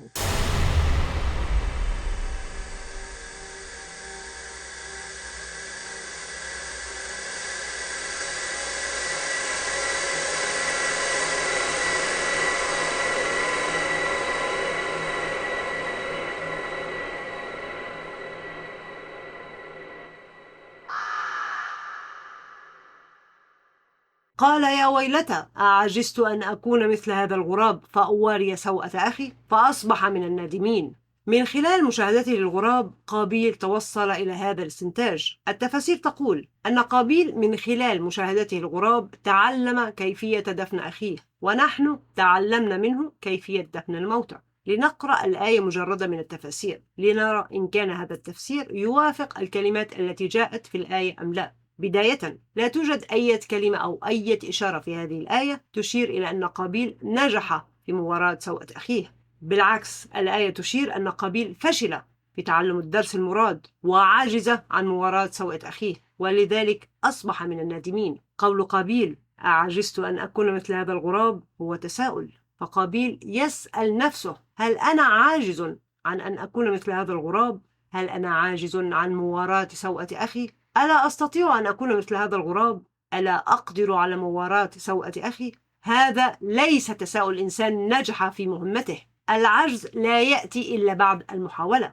معنى ذلك أن قابيل حاول وفشل، فندم على فشله فأصبح من النادمين. فمن أين جاء الكهنة المفسرين أن قابيل دفن هابيل، أو أنه نجح في تعلم الدرس المراد، أو أنه نجح في مواراة سوءة أخيه؟ إضافة لذلك، بما أن قابيل أصبح من النادمين، فهذا أيضا يشير إلى فشله. فلماذا يندم من نجح في أداء مهمته وتعلم درسه؟ هل قابيل قتل أخيه ثم دفنه ثم ندم، أم أن ما وراء هذه القصة أجمل وأسمع؟ هل العبرة من هذه القصة هي دفن الموتى، أم أن هناك درسا أفيد وأرقى؟ لماذا يا ترى ندم قابيل؟ هل ندم على قتل أخيه، أم على عجزه أن يكون مثل غراب؟ هل ندم قابيل على قتل أخيه، أم على عدم قدرته على مواراة سوءة أخيه؟ قابيل لم يصبح من النادمين إلا بعد أن أدرك عجزه أن يكون مثل الغراب، فأصبح تشير إلى أن قابيل لم يكن من النادمين إلا بعد توصله للدرس الذي استقاه. ولكن هل هذا يعني أن قابيل لم يشعر بالندم عندما قتل أخيه؟ ألم يندم على قتل أخيه قبل رؤيته للغراب؟ من الطبيعي أن يشعر الإنسان بالندم أو بالذنب عندما يقترف خطأ أو جرما ما، ولكن إذا سمح لهذا الندم أن يستمر لمدة طويلة دون أي محاولات لمعالجته، فإن هذا الندم سيأكل قلبه ويحبطه ويعجزه عن المضي قدما. من المؤكد أن قابيل شعر بالندم عندما قتل أخيه، ولكنه لم يصبح من النادمين إلا بعد أن استسلم للندم تماما، وظل الندم جاثما على قلبه يعيقه ويحبطه ويثبطه عن المضي قدما. ولكن كيف توصل قابيل إلى ما توصل إليه من مشهد غراب يبحث في الأرض؟ ما الحوار الذي دار في عقله وجعله يتوصل إلى هذا الدرس الذي توصل إليه؟ ماذا رأى وماذا لاحظ؟ وما الأفكار التي تداعت وتتالت في عقله وجعلته يتوصل إلى الدرس الذي توصل إليه؟ لماذا هذا الدرس بالتحديد وليس درسا مختلفا؟ كان بإمكان قابيل أن يستخلص درسا مختلفا تماما عن الدرس الذي أراده الله له، بغض النظر عن وجود غراب أو غرابين. لنفترض أنك قتلت إنسانا ثم رأيت غرابا يدفن غرابا آخر، ما الذي ستتعلمه من هذا المشهد؟ أن الله يريدك أن تدفن ضحيتك، وأن سنته في الموتى هي الدفن؟ لماذا هذا الاستنتاج بالتحديد وليس مثلا البقاء للأقوى، أو أن الغراب يعلمك كيف تخبئ دليل جريمتك؟ كلا هذين الاستنتاجين يصلح ويمكن التوصل إليهما. فلا يمكننا أن نفترض أن جميع الناس مع اختلاف مشاربهم وأزمنتهم وظروفهم ونشأتهم سيتوصلون إلى نفس الدرس الذي توصل إليه قابيل. إن كانت هذه قصة حقيقية حدثت في الواقع، فقابيل مجرد إنسان له رأي، قد يخطئ وقد يصيب في تفسير هذا المشهد أو هذا الدرس. أنت إذا رأيت غرابا يبحث في الأرض فما هو تفسيرك لهذا المشهد وما الدرس الذي ستستخلصه منه؟ بالتأكيد لن نتوصل جميعا إلى نفس التفسير أو نفس الدرس أو نفس الاستنتاج، ودون أدنى شك هناك العديد من التفاسير والدروس الممكنة التي قد نستقيها. فكيف لنا أن نعرف إن كان قابيل توصل إلى الدرس الذي أراده الله له وأنه لم يخطئ ولم يكن ما استخلصه مجرد رأي خاص به؟ هل أوحى الله إليه المعنى المقصود من هذا المشهد أم أن قابيل توصل إلى هذا المعنى بنفسه دون أي مؤثرات خارجية؟ حسب التفاسير قابيل شاهد غرابين يدفن أحدهما الآخر فاستنتج أن الله يريده أن يدفن جثمان أخيه. هل هذا الاستنتاج نابع من نفس قابيل أم أنه وحي من الله؟ إن كان الاستنتاج وحيا من الله فما الداعي لوجود غراب أو غرابين؟ لماذا يرسل الله غرابا أو غرابين إلى قابيل ثم يوحي إليه معنى وتفسير ما يفعله هذين الغرابين بدلا من أن يوحي إلى قابيل مباشرة بالدفن؟ إن كان التفسير الذي توصل إليه قابيل هو وحي من الله فلماذا أراه الله مشهد الغرابين بدلا من أن يوحي إليه مباشرة كما أوحى إلى الحواريين وإلى أم موسى وحتى إلى النحل؟ لنأخذ أم موسى كمثال. هل الله أوحى إليها مباشرة أن تلقي بابنها في اليم أم أنه أرسل إليها غرابا ليرمي بيضته في اليم كي تتمثل به فترمي موسى في اليم؟ كان بإمكان الله أن يوحي إلى قابيل مباشرة أن يدفن أخيه بدلا من أن يبعث له غراب أو غرابين، ولكن الله لم يوحي إلى قابيل وإنما بعث إليه غراب أو غرابين. وهنا قد نسأل، هل الله بعث الغرابين وأيضا أوحى إلى قابيل تفسير المشهد الصحيح أم أنه ترك قابيل ليستنتجه بنفسه؟ كيف عرف قابيل أن الغراب مبعوث من عند الله وليس غرابا عشوائيا جائعا يريد أن ينقض على جثمان هابيل؟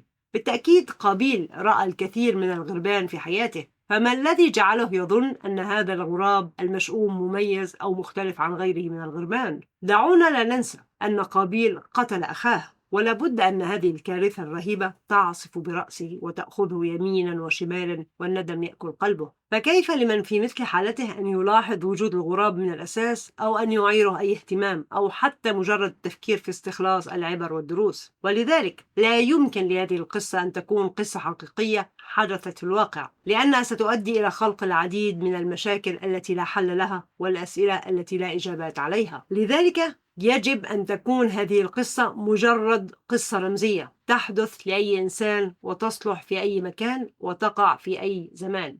ويجب أن لا ننسى أن هذا المشهد الذي وقع تحت أعين الله وبموافقته، فالله حسب الكهنة المفسرين تدخل لحرق قربان هابيل وتدخل عندما بعث الغرابين لقابيل، ولكنه لم يتدخل لإنقاذ هابيل، مما يعني أنه أراد لهابيل الموت وأراد لقابيل أن يقتل هابيل. وأيضا الله لم يبعث الغرابين كدرس لقابيل قبل أن يرتكب جريمته وإنما بعدها. هل الخالق تدخل لحرق القرابين ولم يتدخل لإنقاذ هابيل من القتل على يد أخيه؟ هل الله بعث غرابين ليعلم قابيل كيفية دفن الموتى ولم يبعث غرابين ليعلمه كيفية عدم قتل الإخوة؟ هل الله سمح لقابيل أن يقتل أخاه؟ هل الله تدخل في هذا الموقف من الأساس؟ تحدثت عن هذا الموضوع في حلقة سابقة عن القضاء والقدر وناقشت فيه سؤال: هل الخالق يتدخل؟ على أي حال لنفترض أن هناك غرابا واحدا فقط كما ورد في الآية، ولنفترض أن البحث يعني التفتيش والاستقصاء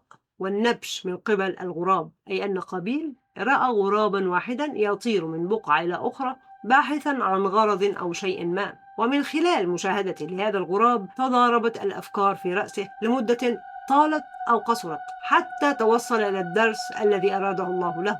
ترى ما هو الحوار الذي جال في عقله؟ ماذا يمكن لإنسان في مثل هذا الموقف أن يقوله لنفسه؟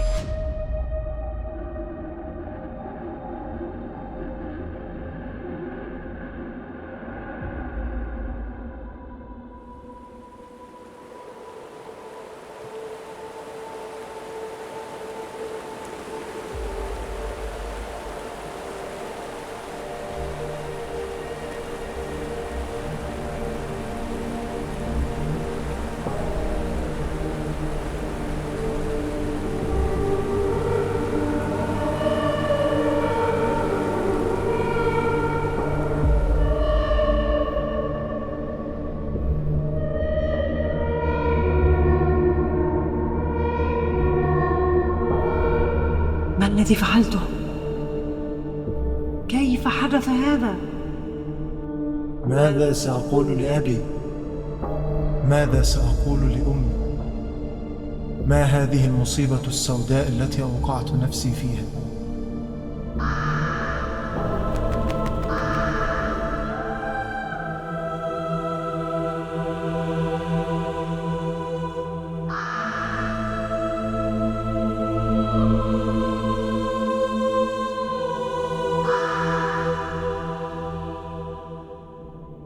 الغراب لا يعود إلى نفس البقعة التي بحث فيها مرة أخرى. عندما لا يجد طعاما في بقعة فإنه يبحث عنه في بقعة أخرى. عندما يفشل في أن يجد ضالته فإنه يبحث عنها في مكان آخر. عندما يخطئ مرة فإنه لا يخطئ نفس الخطأ مرة ثانية. على العكس مني أنا تماما، فأنا أخطأت نفس الخطأ آلاف المرات. ها أنا قد قتلت أخي، ولكن هذه ليست أول مرة أقتله فيها، فقد قتلته قبل ذلك آلاف المرات عندما كان حيا. قتلته كل مرة ضربته وأذيته فيها، وقتلته كل مرة شتمته وأهنته وعايرته فيها. قتلت أخي كل مرة عاملته بقسوة وجفاء، وكل مرة دفعته وأبعدته عني. قتلته كل مرة حطمت فيها أحلامه وآماله، كل مرة امتنعت فيها عن تشجيعه لتحقيق أحلامه. وكل مرة امتنعت فيها عن تشجيعه لتحقيق أحلامه. قتلته عندما استكبرت عن مد يد العون له. قتلت أخي كل مرة رفضت مساعدته، وقتلت نفسي عندما استكبرت عن طلب مساعدتي. وها أنا قد قتلت أخي، وهذه هي آخر مرة أقتله فيها، بعد أن قتلته آلاف المرات عندما كان حيا.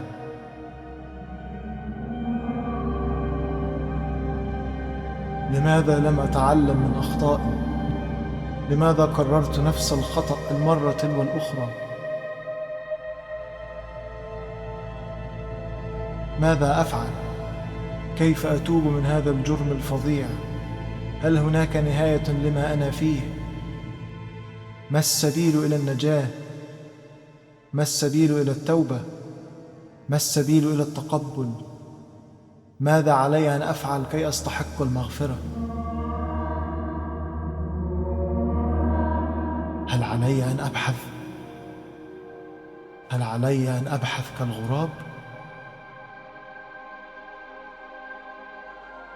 نعم، علي أن أبحث تماما كالغراب. علي أن أبحث فيما جرى، فيما وقع، فيما اقترفته يداي.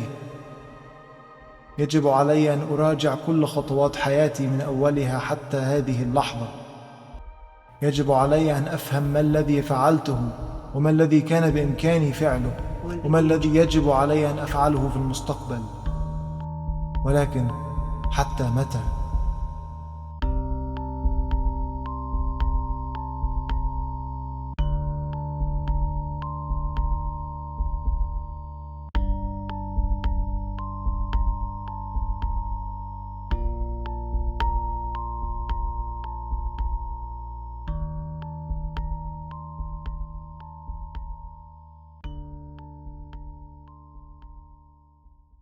إلى متى علي أن أبحث؟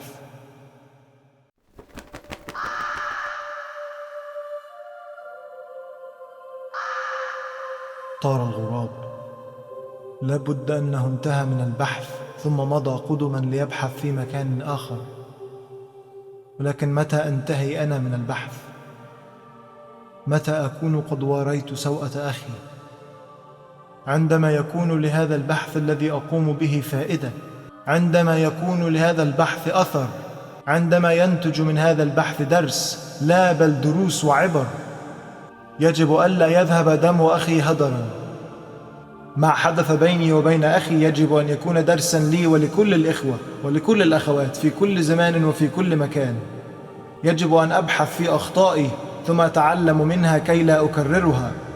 يجب أن أحذر الأجيال من تكرار أخطائي كي لا يصبحوا مثلي. يجب أن أحث الآباء على وأد الكره بين أبنائهم في مهده. يجب أن أنبه الإخوة من خطورة التنافس والحسد والغرور. يجب أن تعرف كل الأجيال أن قتل الأخ لأخيه من أقبح وأفضح الشرور. يجب أن تعرف كل الأجيال أن قتل الأخ لأخيه من أقبح وأفضح الشرور. وليثقوا بي فأنا أخ قتل أخيه ولا أحد يدرك أكثر مني مرارة هذا الشعور. ولا أحد يدرك أكثر مني مرارة هذا الشعور.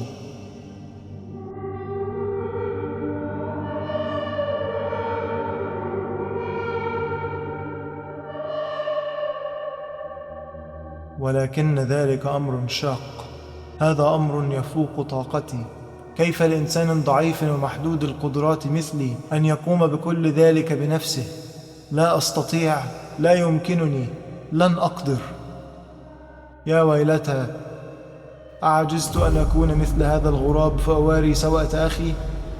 أفشلت أن أبحث مثل هذا الغراب وأتعلم من خطيئتي؟ يا ويلتي، أفشلت أن أمضي قدما وأتجاوز عن جريمتي؟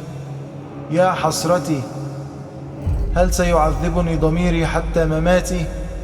يا مصيبتي، هل سيلازمني الندم طوال حياتي؟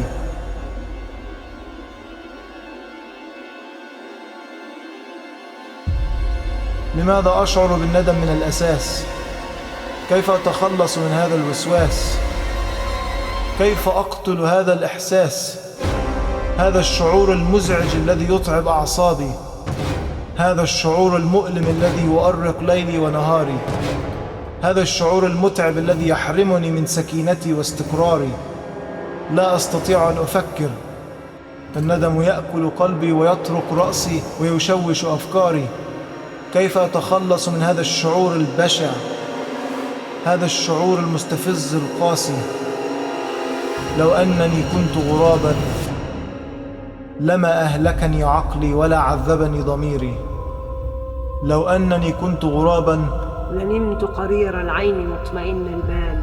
لنمت قرير العين مطمئن البال ولما شعرت بالندم. لو أنني كنت غرابا لما طافت بعقلي كل هذه الأفكار والمشاهد والأسئلة مرارا وتكرارا المرة والأخرى دون توقف. لو أنني كنت غرابا لن أولي قتلي لأخي أي أهمية ولن أضيع ثانية واحدة في التفكير فيه. لو أنني كنت غرابا سيسقط هذا العبء الثقيل عن صدري وسأصبح حرا طليقا لا لي ولا علي. يا ليتني لا أفكر ولا أعقل ولا أفهم ولا أدرك، حرا طليقا من سلاسل القيم وزنزانة الضمير. يا ليتني امتلكت جناحين كي أطير بعيدا عن هذا المكان، طائرا محلقا أينما شئت دون قيود أو روابط. يا ليتني امتلكت الوسيلة على إطفاء عقلي وإحراق ضميري ودفن مشاعري. يا ليتني ما ولدت إنسانا ولا حملت عبء هذه المسؤولية، هذه المقدرة على محاسبة ومعاتبة ولوم نفسي. يا ليتني كنت غرابا.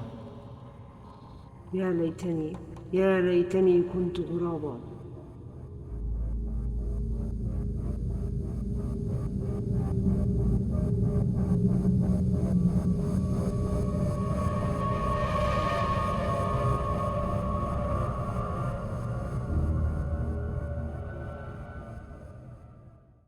من أجل ذلك كتبنا على بني إسرائيل أنه من قتل نفسا بغير نفس أو فساد في الأرض فكأنما قتل الناس جميعا، ومن أحياها فكأنما أحيا الناس جميعا، إلى آخر الآية. من أجل ذلك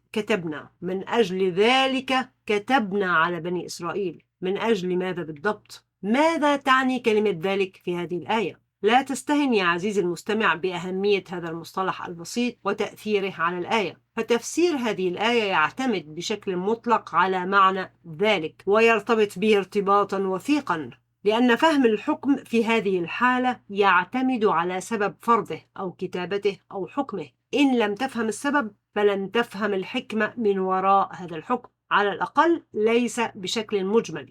السؤال الذي نسأله هنا هو: من أجل ماذا بالضبط كتب الله على بني إسرائيل كذا وكذا؟ كلمة ذلك مبهمة بعض الشيء، ولا يمكن الاستدلال إلى ما تشير إليه بكل دقة ويقين إلا بوجود أمر واحد فقط يمكن أن تشير إليه ولا شيء غيره. مثلا لا يمكننا أن نقول ذلك الكتاب ونحن داخل مكتبة فيها آلاف الكتب، إلا إذا كان هناك كتاب واحد فقط هو بعينه ما تشير إليه كلمة ذلك، وإلا فكلمة ذلك تخلق في أنفسنا الحيرة ولا توضح لنا أي شيء.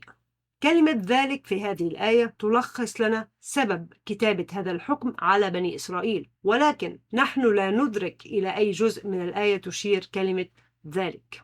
ذكرت التفاسير أن كلمة ذلك تعني قتل قابيل لهابيل، أي أن الله كتب على بني إسرائيل كذا وكذا بسبب قتل قابيل لأخيه، أي أنهم استبدلوا من أجل ذلك من أجل قتل قابيل لهابيل. هناك مشكلتين في هذا التفسير. المشكلة الأولى: إن كانت هذه القصة حدثت فعلا في الواقع ولم تكن مجرد قصة رمزية، فهذا يعني أن الله حكم على بني إسرائيل بأكملهم بسبب خطأ إنسان واحد لا علاقة لهم بجرمه، وهذا يناقض مبدأ آية تلك أمة قد خلت لها ما كسبت ولكم ما كسبتم ولا تسألون عما كانوا يعملون، ومبدأ آية ألا تزر وازرة وزر أخرى. الله لا يمكن أن يحكم على أمة بأكملها بسبب وزر إنسان واحد إلا إذا كان هذا الوزر كامنا بشكل أو بآخر في كل نفس بشرية. هذا التناقض لن يحدث إلا إذا كانت هذه القصة تاريخية وحقيقية حدثت بالفعل.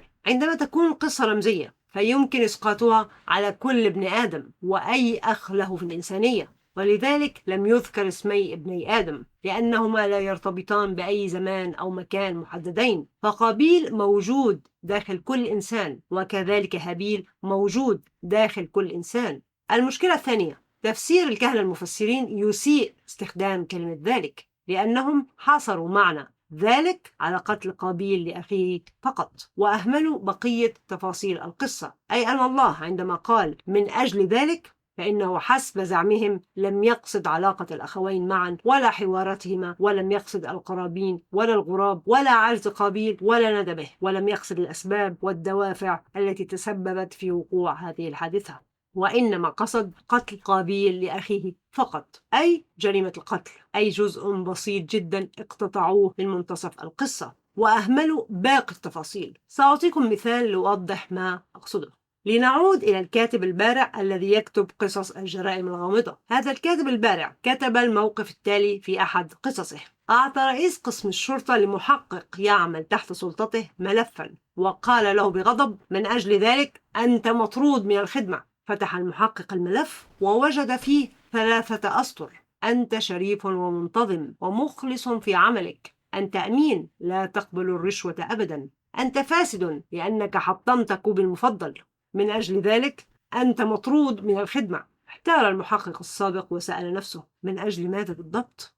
هل ذلك تعود على سبب واحد من هذه الأسباب أم على جميع محتويات الملف؟ لابد أن المحقق المطرود سيستنتج حينها أن رئيسه السابق كان يقصد الملف بأكمله، وإلا فلماذا يذكر في الملف ما ليس له أي صلة بواقعة الطرد؟ ولكن بعد نشر هذه القصة بعدة شهور نشر الكاتب البارع شرحا يشرح فيه ما قصده من هذا الموقف. اتضح أن رئيس الشرطة فاسد وطرد المحقق لأنه لم يقبل الرشوة وليس لأنه كسر كوبه المفضل، أي أن ذلك لم تكن تشير إلى الملف بأكمله وإنما إلى جملة واحدة في منتصف الملف. هذه إساءة استخدام لكلمة ذلك من قبل الرئيس، وكذلك الكاتب إن كان يعتقد أن القارئ سيفهم ما يرمي إليه دون توضيح. إن لم تكن كلمة ذلك تشير إلى أمر محدد بعينه لا اختلاف عليه، فلا يمكن للقارئ أن يفهم ذلك بنفسه أبدا دون توضيح من الكاتب، وذلك أمر بديهي.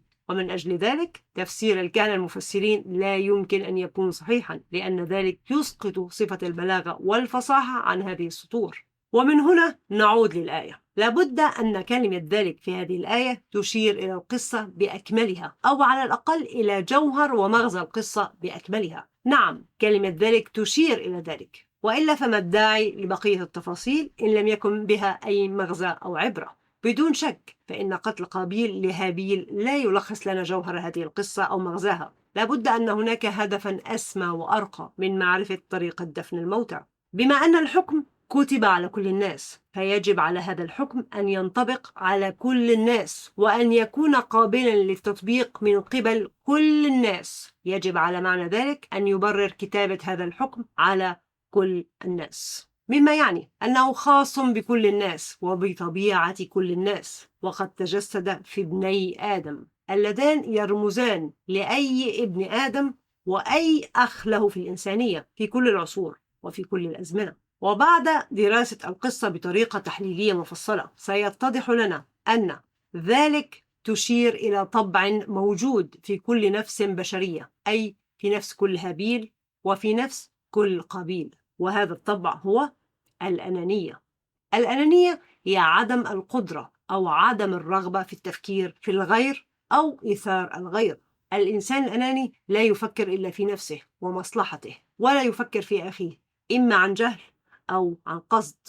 الأنانية هي احتكار الفائدة لنفسك وعدم مشاركتها مع أخيك. الأنانية هي منع الضرر عن نفسك وعدم منعه عن أخيك. كل من لا ينفع أخاه أو يمنع عن أخيه المنفعة رغم تمكنه من ذلك فهو إنسان أناني، لأنه إما أنه أخذ وجهة نظر أخيه في الاعتبار ولكنه لم يعر مصلحة أخيه أي أهمية، أو أنه لم يأخذ وجهة نظر أخيه في الاعتبار من الأساس ولم يدرك أن لأخيه منفعة قد يحرم منها من الأساس. وكذلك كل من يؤذي أخيه أو يتسبب بأي أذى لأخيه عن عمد وعن قصد، سواء كان عالما أو جاهلا بوجهة نظر أخيه، فهو إنسان أناني، لأنه إما أنه أخذ وجهة نظر أخيه في الاعتبار ولكنه لم يعر مشاعره أي قيمة، أو أنه لم يأخذ وجهة نظر أخيه في الاعتبار من الأساس ولم يدرك أن لأخيه مشاعر قد تؤذى من الأساس. الأنانية صفة كامنة في نفس كل واحد منا، ولا يوجد على الأرض إنسان بل مخلوق واحد لا يفكر في نفسه أو في مصلحته. الأنانية طبع لا يفارق الإنسان ولا للحظة واحدة، وهي توجد فينا بدرجات متفاوتة. الأنانية صفة طبيعية وموجودة في نفس كل إنسان، وليس من العيب أن تختار نفسك في بعض الأحيان، لأنك إن اخترت الآخرين في كل مرة فستخسر نفسك ولن تتمكن من مواصلة الحياة. ولكن هناك منا من يسمح لأنانيته أن تقود مسيرته وتحدد مصيره، فيختار نفسه في كل مرة ولا يختار أخيه ولا حتى مرة واحدة، وهنا تتجاوز الأنانية حدودها المعقولة. وهذا هو تماما ما حدث بين ابني آدم، فقد تملكت الأنانية من نفس كل واحد منهما وأعمته عن التفكير في أخيه وفي وجهة نظر أخيه.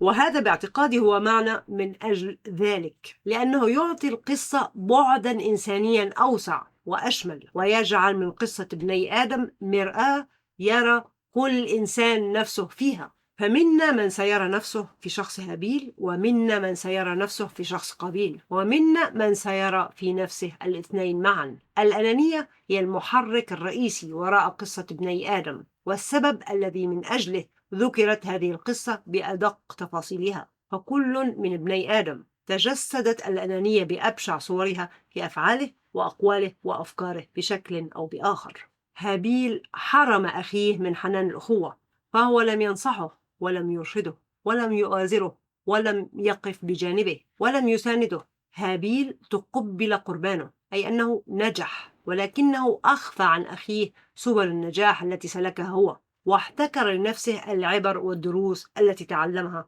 والخبرات التي اكتسبها أثناء سعيه وراء النجاح. هابيل سخر من قابيل وحط من شأنه وتمنى له أبشع مصير يمكن للإنسان أن يتخيله: الحريق المؤبد.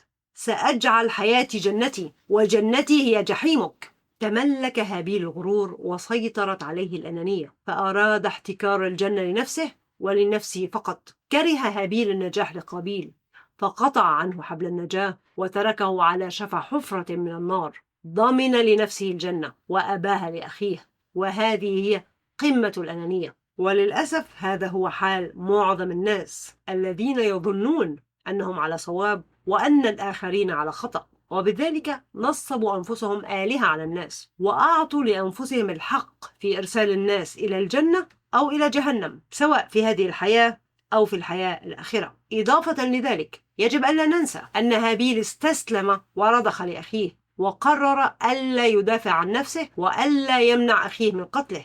ولماذا يدافع عن نفسه من الأساس؟ ألم يضمن لنفسه الجنة؟ لماذا يختار حياة مؤقتة على جنة أبدية؟ لماذا يختار المشقة والمعاناة بدلا من الرخاء والنعيم؟ ما هو واجب الإنسان التقي تجاه أخيه في مثل هذا الموقف أو بشكل عام؟ بالتأكيد الخالق لا يريد لأي إنسان أن يفكر في نفسه فقط، وإنما يريده أن يكون متعاونا معطاء مع إخوته في الإنسانية. وبالتأكيد الإنسان التقي سيفكر في أخيه وفي مصلحة أخيه وفي نجاة أخيه. بالتأكيد الإنسان التقي لن يهمل أخيه أبدا، ولن يقطع عنه حبل النجاة أبدا، ولن يتركه أبدا للجحيم المؤبد دون أن يستهلك كل طاقته في محاولة إنقاذ أخيه من هذا المصير الأسود، أو على الأقل إنقاذ الآخرين من شر أخيه. بالتأكيد الإنسان التقي ليس أنانيا، وإنما إنسانا معطاء وكريما يؤثر الآخرين على نفسه. وبالتأكيد هذا الإنسان التقي ليس هابيل. فهابيل رأى قربان أخيه يرفض أمام عينيه، وأدرك بذلك أن أخيه سوف يذهب إلى النار عندما يموت، ومع ذلك لم يبالي ولم يمد له يد العون ولم يرشده إلى سواء الصراط، بمجرد أن ضمن لنفسه الجنة. نسي أن لأخيه حق عليه، اختار الطريق السهل، ونسي أن الجنة حفت بالمكاره، وأن الذهاب للجنة لا يمكن أن يكون بهذه السهولة. وبالتأكيد الإنسان الذي يختار نفسه وينسى غيره ليس الإنسان الذي يتقبل الله قربانه. هابيل أناني، سواء كان عالما أو جاهلا بوجود وجهة نظر أخيه، لأنه إما أنه أخذ وجهة نظر أخيه في الاعتبار ولم يكترث لها، أو أنه لم يأخذها في الاعتبار من الأساس، ربما لأن وجهة نظر أخيه معدومة لديه، لا وجود لها، لم تخطر على باله من قبل أبدا. أما قابيل فقد قتل أخاه، سواء كان هذا القتل بدنيا أو معنويا. قابيل تسبب في إيذاء أخيه بشكل أو بآخر، والإنسان الذي يؤذي أخيه عن عمد بنية إيذائه بالتأكيد إنسان أناني، لأن قابيل إن أخذ وجهة نظر أخيه في الاعتبار سيدرك أن هابيل لا يريد أن يؤذى قطعا، لا أحد يريد أن يتعرض للأذى. قابيل أراد أن يؤذي أخاه، بينما أخيه لم يرد أن يتعرض للأذى. وبالرغم من ذلك قابيل اختار نفسه واختار ما يريد هو، وصمم على أذية وقتل أخيه. قابيل طوعت له أنانيته قتل أخيه، فجعله عدوا له، عوضا عن انحنائه وتواضعه لأخيه وطلب مساعدته ونصحه وإرشاده. إضافة لذلك قابيل لم يواري سوءة أخيه، أي أنه لم يتجاوز ذنب قتله لأخيه، ولم يتعلم من أخطائه، ولم يحذر غيره، ولم ينقذهم من الوقوع في نفس أخطائه. قابيل حرم الذين يسيرون على خطاه من النصح والإرشاد والدروس والعبر التي كان من الممكن أن ترشدهم وتخرجهم من طريق الهلاك الذي يسيرون عليه. يجب ألا ننسى أن قابيل قدم قربانا إلى الله، أي أنه يؤمن بالله ويبتغي رضاه، بالتأكيد كي ينال الجنة، تماما مثل هابيل. قابيل رأى قربان أخيه يتقبل أمام عينيه، أي أنه يعلم أن أخاه سوف يذهب إلى الجنة عندما يموت، فلماذا يقدم له هذا المعروف ويزهق روحه؟ لماذا يسارع به إلى الجنة؟ بالتأكيد قابيل ليس بهذا النبل ولا بهذا الغباء، ولن يسارع بأخيه إلى الجنة. لماذا يرسله إلى الجنة الآن وبإمكانه إيذاؤه وتعذيبه وإهانته وتحطيم معنوياته في هذه الحياة الدنيا على الأقل، قبل أن يفلت من بين يديه؟ فقابيل ليس لديه ما يخسره. ربما عن قابيل بكلمة لأقتلنك أنه سيجعل حياة أخيه جحيما لا يطاق. كلمة لأقتلنك دون أي توضيحات أو إضافات تعني أن المعنى واسع وغير محدد، وقد يشمل كل أنواع القتل، سواء كان قتلا ماديا أو معنويا أو فكريا أو ثقافيا أو نفسيا أو جسديا وهكذا. فقوله لأخيه لأقتلنك يعني لأقاومنك، لأتخذنك عدوا لي، ولأحاربنك، ولآذينك، ولأخذلنك، ولن تجد لك مني وليا ولا نصيرا. سأجعل حياتك جحيما، وجحيمك هو جنتي. فيرد عليه هابيل قائلا: لن يتقبل الله منك ومن أمثالك أبدا، افعل ما بدا لك، أنا لن أمنعك، فأنا خير منك، ولو أن لدي القدرة لوضعت ذنوبي على ذنوبك، ولزدتك عذابا فوق عذابك، وهذا مصير الحقراء أمثالك.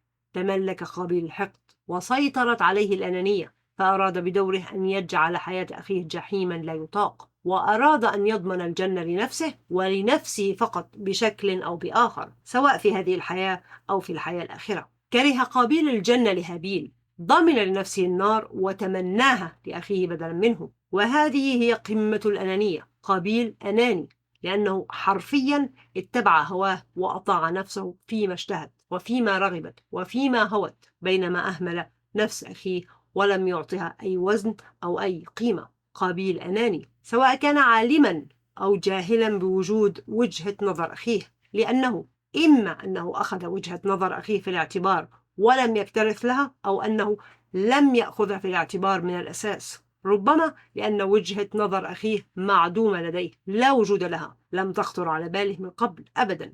كلا الأخوين تملكتهما الأنانية واستحوذت على عقليهما. أحدهما حصل على الجنة ولكنه أرادها لنفسه وليس لأخيه، والآخر حصل على النار ولكنه أرادها لأخيه وليس لنفسه. ومن أجل هذه الأنانية وآثارها وتبعاتها ونتائجها كتب الله على بني إسرائيل كذا وكذا. كتبنا على بني إسرائيل: أولا، هل هذا الحكم أو الفرض أو الأمر الذي كتب على بني إسرائيل خاص ببني إسرائيل وحدهم؟ لماذا كتب الله هذا الحكم أو هذا الأمر على بني إسرائيل وليس على بني آدم جميعهم؟ هل هذا الأمر الذي كتب على بني إسرائيل فقط دون غيرهم من البشر؟ الله لم يقل كتب عليكم كما في آيات الصيام والقصاص والوصية وهكذا، وإنما قال كتبنا على بني إسرائيل، مما يشير إلى أن هذا الحكم خاص ببني إسرائيل وحدهم دون غيرهم. لا توجد آية تخاطب المسلمين أن كتب عليكم أن من قتل نفسا بغير نفس فكأنما قتل الناس جميعا، ولا توجد آية تقول كتب على بني آدم أن من قتل نفسا بغير نفس فكأنما قتل الناس جميعا، ولكن توجد آية تخبر المسلمين عما كتب على بني إسرائيل في الماضي، وهذا يستدعي سؤال بديهي لا يمكن تجاهله: هل ما كتب على بني إسرائيل هو بعينه ما كتب على المسلمين؟ حسب التراث بنو إسرائيل من نسل آدم من الأساس، مما يعني أن كل ما يفرض على بني آدم قد فرض بشكل تلقائي على بني إسرائيل، ولكن ما يفرض على بني إسرائيل بالتحديد لا يفرض على بني آدم بالضرورة.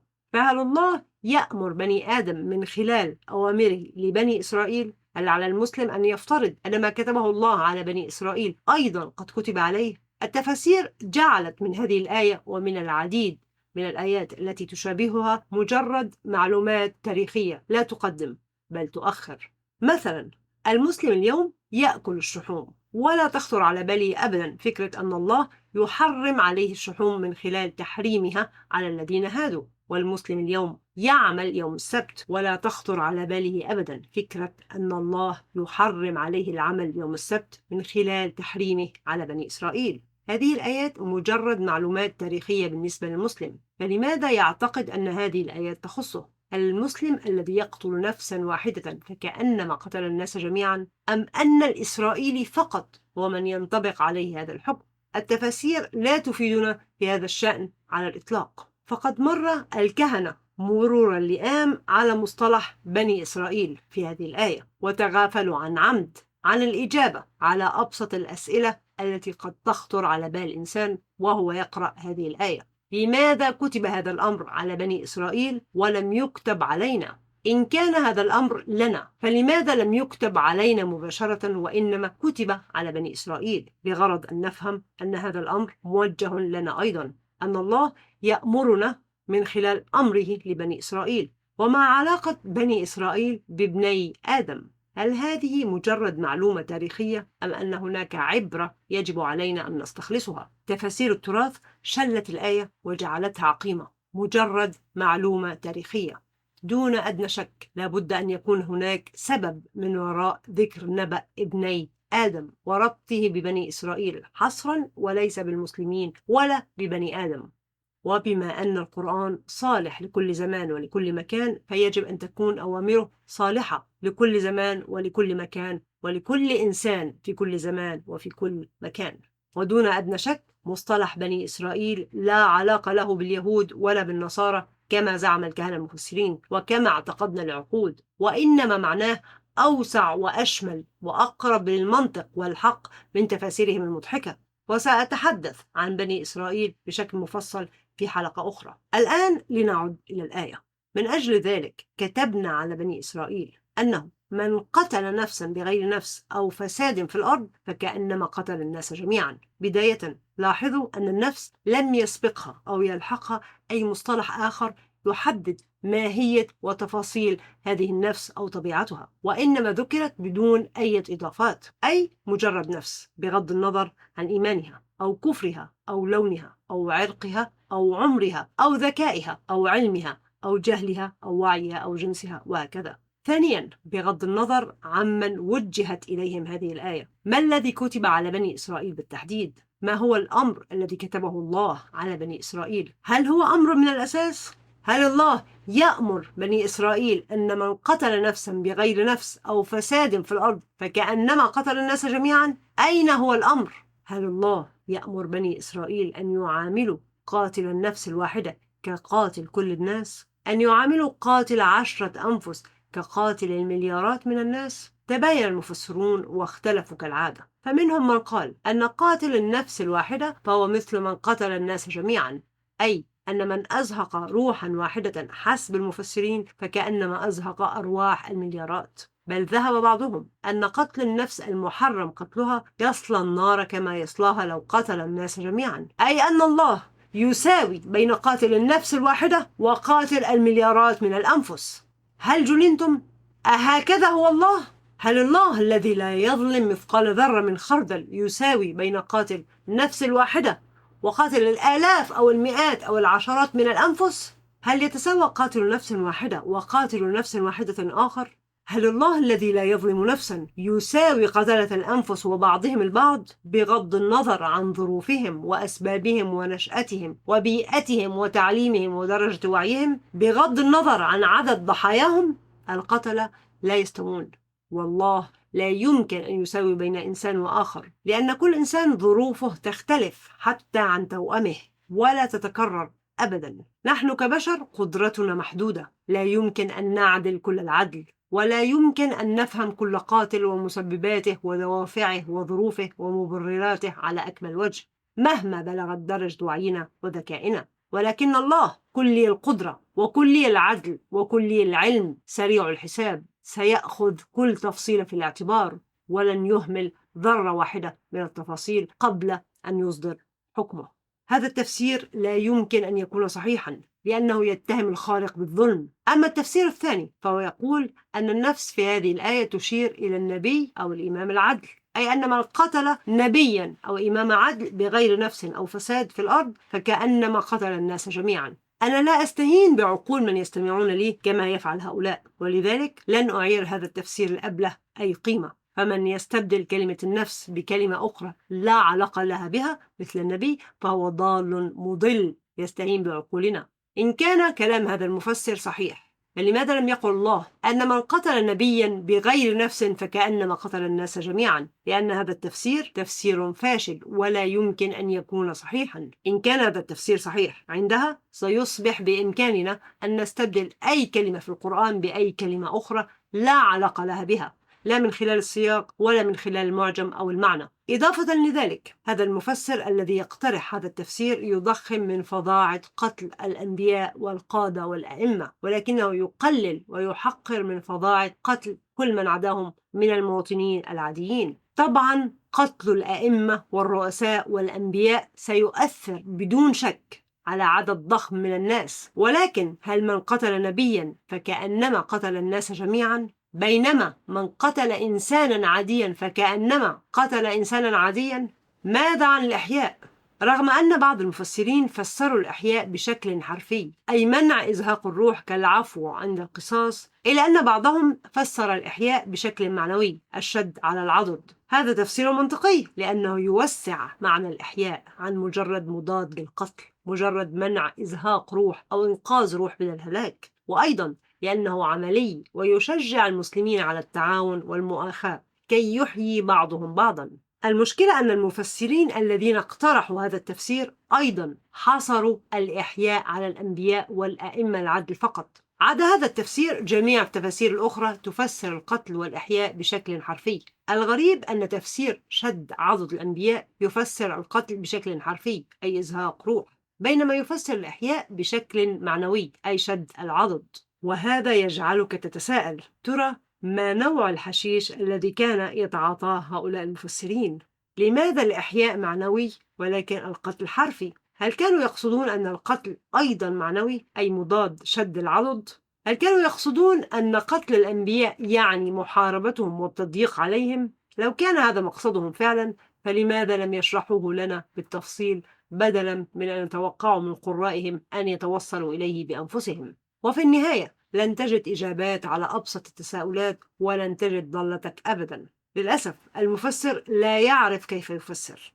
المفسرون لا يشرحون كيف توصلوا تفاسيرهم، ولا يوضحون لنا معاني الألفاظ المستخدمة في الآيات، ولماذا استخدمت هذه المصطلحات بالتحديد وليس غيرها، وإنما يقدمون لنا محتوى لا روح فيه، أجوف لا فائدة منه. فجميع هذه التفاسير غير منطقية وغير عادلة وغير عملية. جميع التفاسير تفسر القتل بشكل حرفي، أي إزهاق الروح، ولكن لماذا هذا الحصر والتضييق؟ لماذا جعلتم هذه الآية محصورة على فعلين فقط، إزهاق الروح أو إنقاذ الروح من الإزهاق، بدلا من أن تعمم على مليارات الأفعال المختلفة؟ لماذا تكبتون الآيات بتفسير حرفي ضيق محدود الأفق، بدلا من تحريرها بتفسير واسع لا حدود له، تفسير معنوي وحرفي في نفس الوقت، وفي نفس الوقت عملي؟ لماذا تقتلون الآيات بدلا من إحيائها؟ لماذا تقتلون الآيات بدلا من إحيائها؟ أعتقد أن هذه الجملة مفهومة لغويا. كيف نقتل الآيات وكيف نحييها؟ الآية الميتة هي الآية التي أفرغت من معناها ومقصدها وفائدتها، أما الآية الحية فهي التي فاضت بالمنافع والفوائد والحكم الخالدة. نحن نقتل الآية عندما نسلب منها الحياة، سواء أفرغناها من محتواها لتكون كصحراء جرداء لا حياة فيها ولا نفع، أو استبدلنا محتواها لتكون كبئر سامة تنشر الموت والضرر. ونحيي الآية عندما نضخ فيها الحياة فتصبح جنة غناء تنبع منها الفائدة والنفع، واسعة لا حدود لها، تشمل كل إنسان، وكأنها مرآة يرى فيها كل إنسان نفسه. القتل هو كل عمل أو قول يسلب الحياة من النفس، سواء بشكل حرفي أو بشكل معنوي، سواء كان قتلا ماديا أو معنويا أو فكريا أو ثقافيا أو نفسيا أو جسديا وهكذا. عندما تؤذي أخاك أو تضره فأنت تقتله. عندما تلغي عقل أخاك وتمنع عنه العلم فأنت تقتله. عندما تعذب أخاك أو تزهق روحه فأنت تقتله. وطبعا القتل قد يكون خطأ في بعض الأحيان، فالإنسان قد يؤذي أخاه بشكل أو بآخر دون تعمد الأذية، ولذلك وضعت الآية الاستثناء بغير نفس أو فساد في الأرض، دفاعا عن حياة أي نفس، سواء كانت نفسك أو نفس غيرك. أما الإحياء فهو كل عمل أو كل قول يضخ الحياة في النفس، سواء بشكل حرفي أو بشكل معنوي. عندما تساند أخاك أو تشجعه فأنت تحييه. عندما تفيد أخاك أو تنفعه فأنت تحييه. عندما تعلم أخاك أو ترشده فأنت تحييه. عندما تسعد أخاك وترفع معنوياته فأنت تحييه. عندما تنعش قلب أخيك وتنقذ حياته فأنت تحييه. الإنسان الحي هو من يحمل شعلة العلم والنفع والحب والتعاون والمؤاخاة ويمشي بها في الناس، فينير لهم الطريق ليخرجهم من ظلمات الجهل والضرر والكره والأنانية والعداوة، ليصبحوا بدورهم من حملة شعلة النور والحياة، فينير بدورهم الطريق لمن يليهم وهكذا. كل تعامل مع أخيك له تأثير، سواء كان هذا التأثير إيجابيا أو سلبيا، سواء أحييته أو قتلته. كل عمل له تبعات، وكل واحدة من هذه التبعات لها تبعات خاصة بها، وكذلك هذه التبعات لها تبعات خاصة بها، وهكذا في دائرة لا تنتهي. لنأخذ على ذلك مثال. عندنا موظف اسمه آدم يعمل في وظيفة يكرهها، ويوما ما صاح به مديره وسخر منه قائلا له أنه موظف فاشل لا مستقبل له في الشركة. استاء آدم وعاد بعد انتهاء الدوام إلى بيته، وصاح في زوجته لأن الطعام لم يكن ساخنا بما فيه الكفاية. استاءت الزوجة بدورها وصرخت بحدة في ابنها الكبير لأنه لم يشارك لعبته مع أخيه الصغير. استاء الابن الكبير فضرب أخاه الصغير بلعبته، فاستاء الأخ الصغير وتعارك مع أخيه وهو يسبه ويشتمه بصوت عال. ليأتي الأبوان ليفرقا بين ابنيهما وهما يتساءلان: لماذا لا يحب أحدكما الآخر؟ الطاقة السلبية هنا تدفقت من إنسان لآخر وكبرت حتى أصابت جميع من تعرضوا لها، وكل فرد في هذه السلسلة لا يرى الصورة الكبيرة ولا يدرك أن هناك سلسلة من الأقوال والأفعال المتراكمة ساهمت بشكل أو بآخر فيما حدث. وكل هذا بدأ بسخرية المدير من آدم. ولكن إن عدنا إلى صباح ذلك اليوم، ربما لوجدنا زوجة المدير تصرخ فيه وتسخر منه، فيشعر باستياء منها وهو ذاهب إلى مكتبه. وإن عدنا إلى اليوم الذي يسبقه، لوجدنا أن زوجها كان قد أوقع بعض الطعام على الأرض ولم يقم بإزالته رغم تنبيهات الزوجة له بمئات المرات. ولو عدنا إلى طفولة هذا المدير، لوجدنا أنه كان طفلا مدللا ولديه عاملة تنظيف ولم يعتد في حياته أن يقوم بالتنظيف أبدا. كل فعل له رد فعل، وكل رد فعل له فعل تسبب فيه. وهذا هو المقصود من الآية، أن أعمالنا وأقوالنا لها تبعات ونتائج، أن أعمالنا وأقوالنا تؤثر على الناس وتتغلغل في عقولهم لتؤثر على أعمالهم وأقوالهم، ويؤثروا هم بدورهم على أعمال وأقوال من حولهم. وهكذا قاتل النفس الواحدة مثل قاتل كل الناس، لأن الذي يقتل النفس الواحدة حتما سيتسبب في قتل كل الناس بالتدريج المتراكم.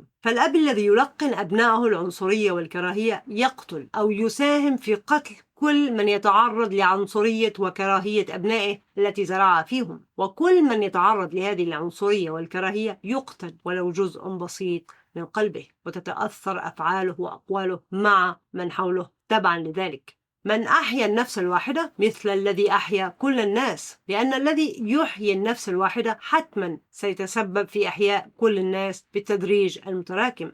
الأب الذي يلقن أبنائه التقبل والتسامح والتعاون يحيي أو يساهم في إحياء كل من يتعرض للتقبل والتسامح والتعاون الذي زرعه في أبنائه. وكل من يتعرض لهذا التقبل والتسامح والتعاون يحيى ولو جزء بسيط من قلبه، وتتأثر أفعاله وأقواله مع من حوله تبعا لذلك. التبعات تتتالى وتتراكم وتتداعى واحدة تلو الأخرى دون توقف، وتؤثر على سلوك المزيد والمزيد من الناس في سلسلة لا تنتهي. وحتما هذه التبعات ستصل يوما إلى شتى بقاع الأرض، وستؤثر على المستقبل وعلى الحاضر وعلى الوجود كما نعرفه، وحتما ستعود إليك بشكل أو بآخر يوما ما، فيصبح قتل النفس الواحدة فعلا كقتل الناس جميعا، ويصبح أحياء النفس الواحدة فعلا كأحياء الناس جميعا. إضافة لذلك، لاحظوا أن الآية لم تذكر نية من يقتل أو يحيي، لم تعطي أي وزن أو قيمة لكون القتل أو الإحياء متعمدا أو غير متعمد. فتبعات أعمالك وأقوالك لها تأثير سواء كنت متعمدا أم لا. أعمالك وأقوالك تتسبب في قتل أو إحياء أنفس من حولك سواء كنت متعمدا أم لا. وكذلك امتناعك عن الأعمال أو الأقوال يتسبب في قتل أو إحياء أنفس من حولك سواء كنت متعمدا أم لا. ولكن ما علاقة هذا الكلام بابني آدم؟ ما علاقة ما جرى بين ابني آدم وهذا الفرض الذي كتب على بني إسرائيل؟ من الواضح أن الله لا يريدنا أن نتصرف مثل ابني آدم، وإنما أن نتعلم من أخطائهما كي لا نقع فيما وقع فيه كالأنانية والغرور وإيذاء الآخرين والتخلي عنهم وعدم مساعدة من يحتاج العون. الآن لنقرأ هذه الآيات بهذا التفسير لنرى إن كان منطقيا وعادلا وشاملا وعمليا أم لا. أخبرهم بقصة أي أخين من بني آدم، إذ ضحى كل منهما بما لديه من موارد فحصل أحدهما على مبتغاه بينما الآخر لم يحصل على ما يبتغيه. قال لأسلبن منك كل ما يحييك ولأجعلن حياتك جحيما لا يطاق. قال لن يتقبل الله منك ومن أمثالك أبدا، افعل ما بدا لك أنا لن أمنعك فأنا خير منك ولو أن لدي القدرة لوضعت ذنوبي على ذنوبك ولزدتك عذابا فوق عذابك، وهذا مصير الحقراء أمثالك. فأقنع نفسه بسلب الحياة من أخيه وجعل ما تبقى من حياة أخيه جحيما لا يطاق بعد أن يئس من نفسه ومن محاولات إصلاحها. فبعث الله له غرابا ينبش ويتحقق فيما حوله ليريه كيف يتجاوز جرائمه في حق أخيه وكيف يمضي قدما. قال يا مصيبتي ألا أمتلك القدرة على أن أتعلم من أخطائي فأتجاوز جرائمي في حق أخي؟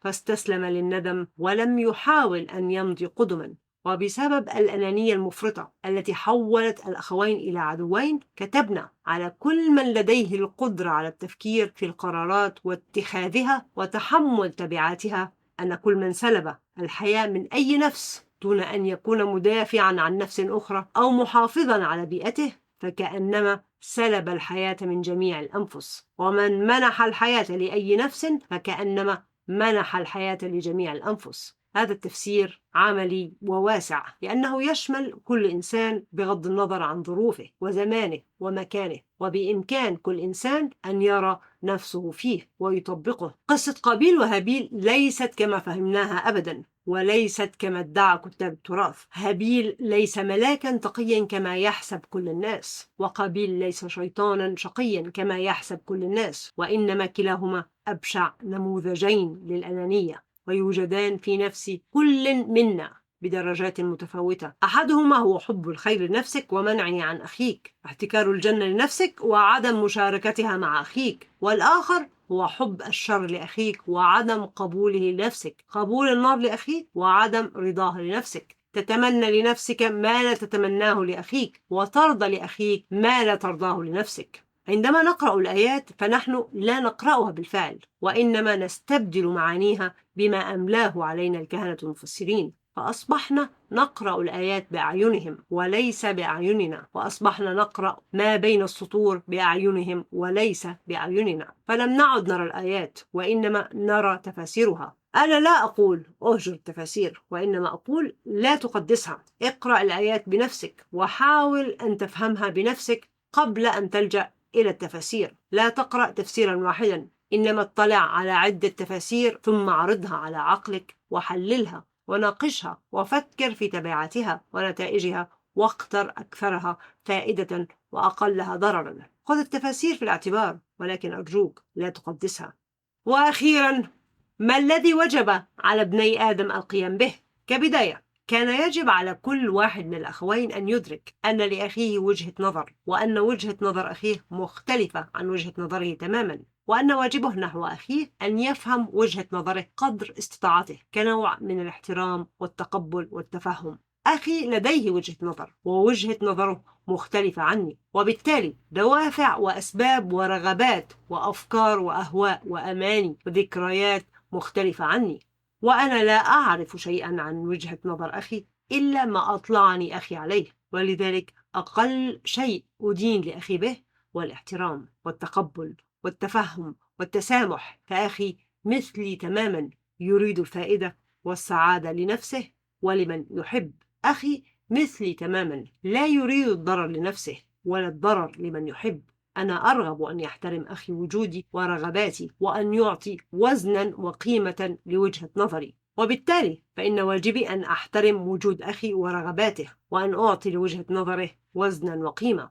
بما أن هابيل تقبل قربانه فوجب عليه أن يمد يد العون لأخيه ويشارك معه علمه وخبرته ويشجعه على إصلاح نفسه ويرشده إلى السبل التي تؤدي به إلى تقبل قربانه، أي إلى النجاح، وألا يهجره أو يتخلى عنه أبدا. وهذا هو الهابيل الذي يتقبل الله قربانه. وبما أن قابيل رفض قربانه فوجب عليه أن يعترف بفشله وأن يعترف بوجوب إصلاح نفسه، فيتواضع لأخيه ويطلب منه العون ويبذل أقصى جهده في التعلم من أخطائه وتحذير إخوته من اتباع خطواته التي أضلت طريقه، وألا يستسلم أبدا فيصبح من الخاسرين. إن كنت ستخرج من هذا الفيديو بدرس واحد فقط، فهو أن تأخذ أخيك في الاعتبار. خذ أخيك في الاعتبار، اعترف بوجود أخيك واعترف بوجود وجهة نظر له، وأعطي لوجهة نظره وزنا وقيمة. دائما ضع أخيك نصب عينيك، أوجد لأخيك عذرا، ضع نفسك مكان أخيك، وتأكد أنك لو كنت مكانه لتصرفت تماما كما تصرف. ادفع بالتي هي أحسن، فإذا الذي بينك وبينه عداوة كأنه ولي حميم. عندما تعترف بوجود أخيك وتتفهم وجهة نظره وتتقبلها وتعامله باحترام وصبر ومودة وتسامح، فلا يمكن أن يظل عدوا لك. للأسف عزيزي المستمع، خاصة إن وصلت إلى هذه الفقرة من الفيديو ولا زلت هنا، أنت لم تعد جاهلا. أنت الآن على دراية تامة أن كل عمل تقوم به أو كل عمل تمتنع عنه له تبعات، وكل واحدة من هذه التبعات لها تبعات خاصة بها، وهذه التبعات إما أنها تساهم أو تتسبب في قتل أو في إحياء نفس أخيك وأختك وأمك وأبيك وابنك وابنتك وزوجتك وأسرتك وجيرانك وشارعك ومجتمعك ومدينتك ووطنك وكوكبك، ومن ثم الكون كله بكل ما فيه.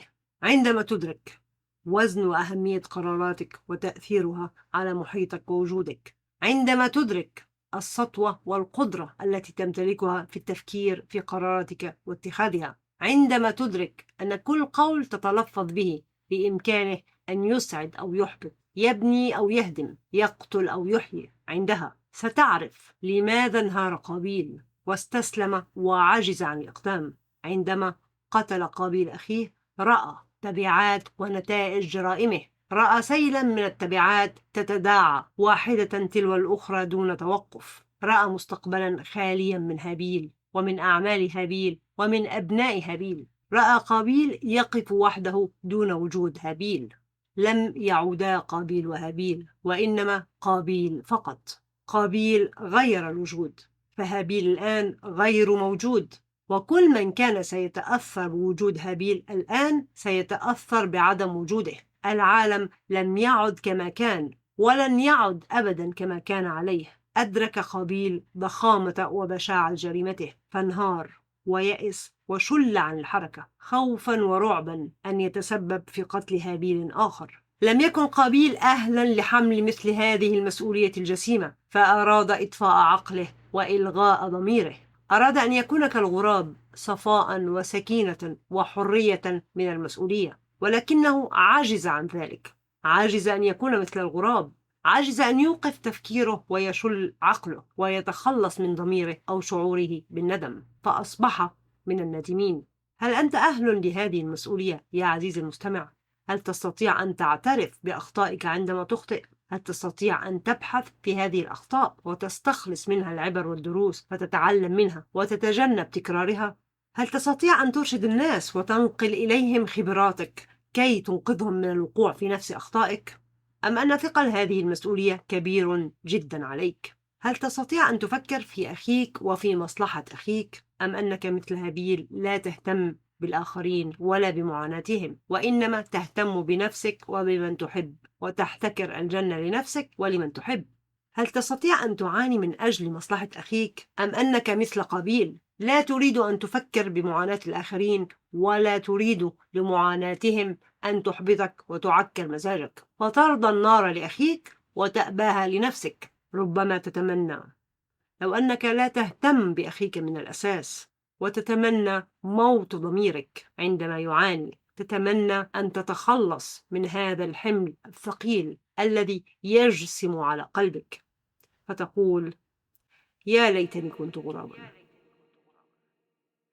ليتني كنت غرابا، يا ليتني كنت غرابا.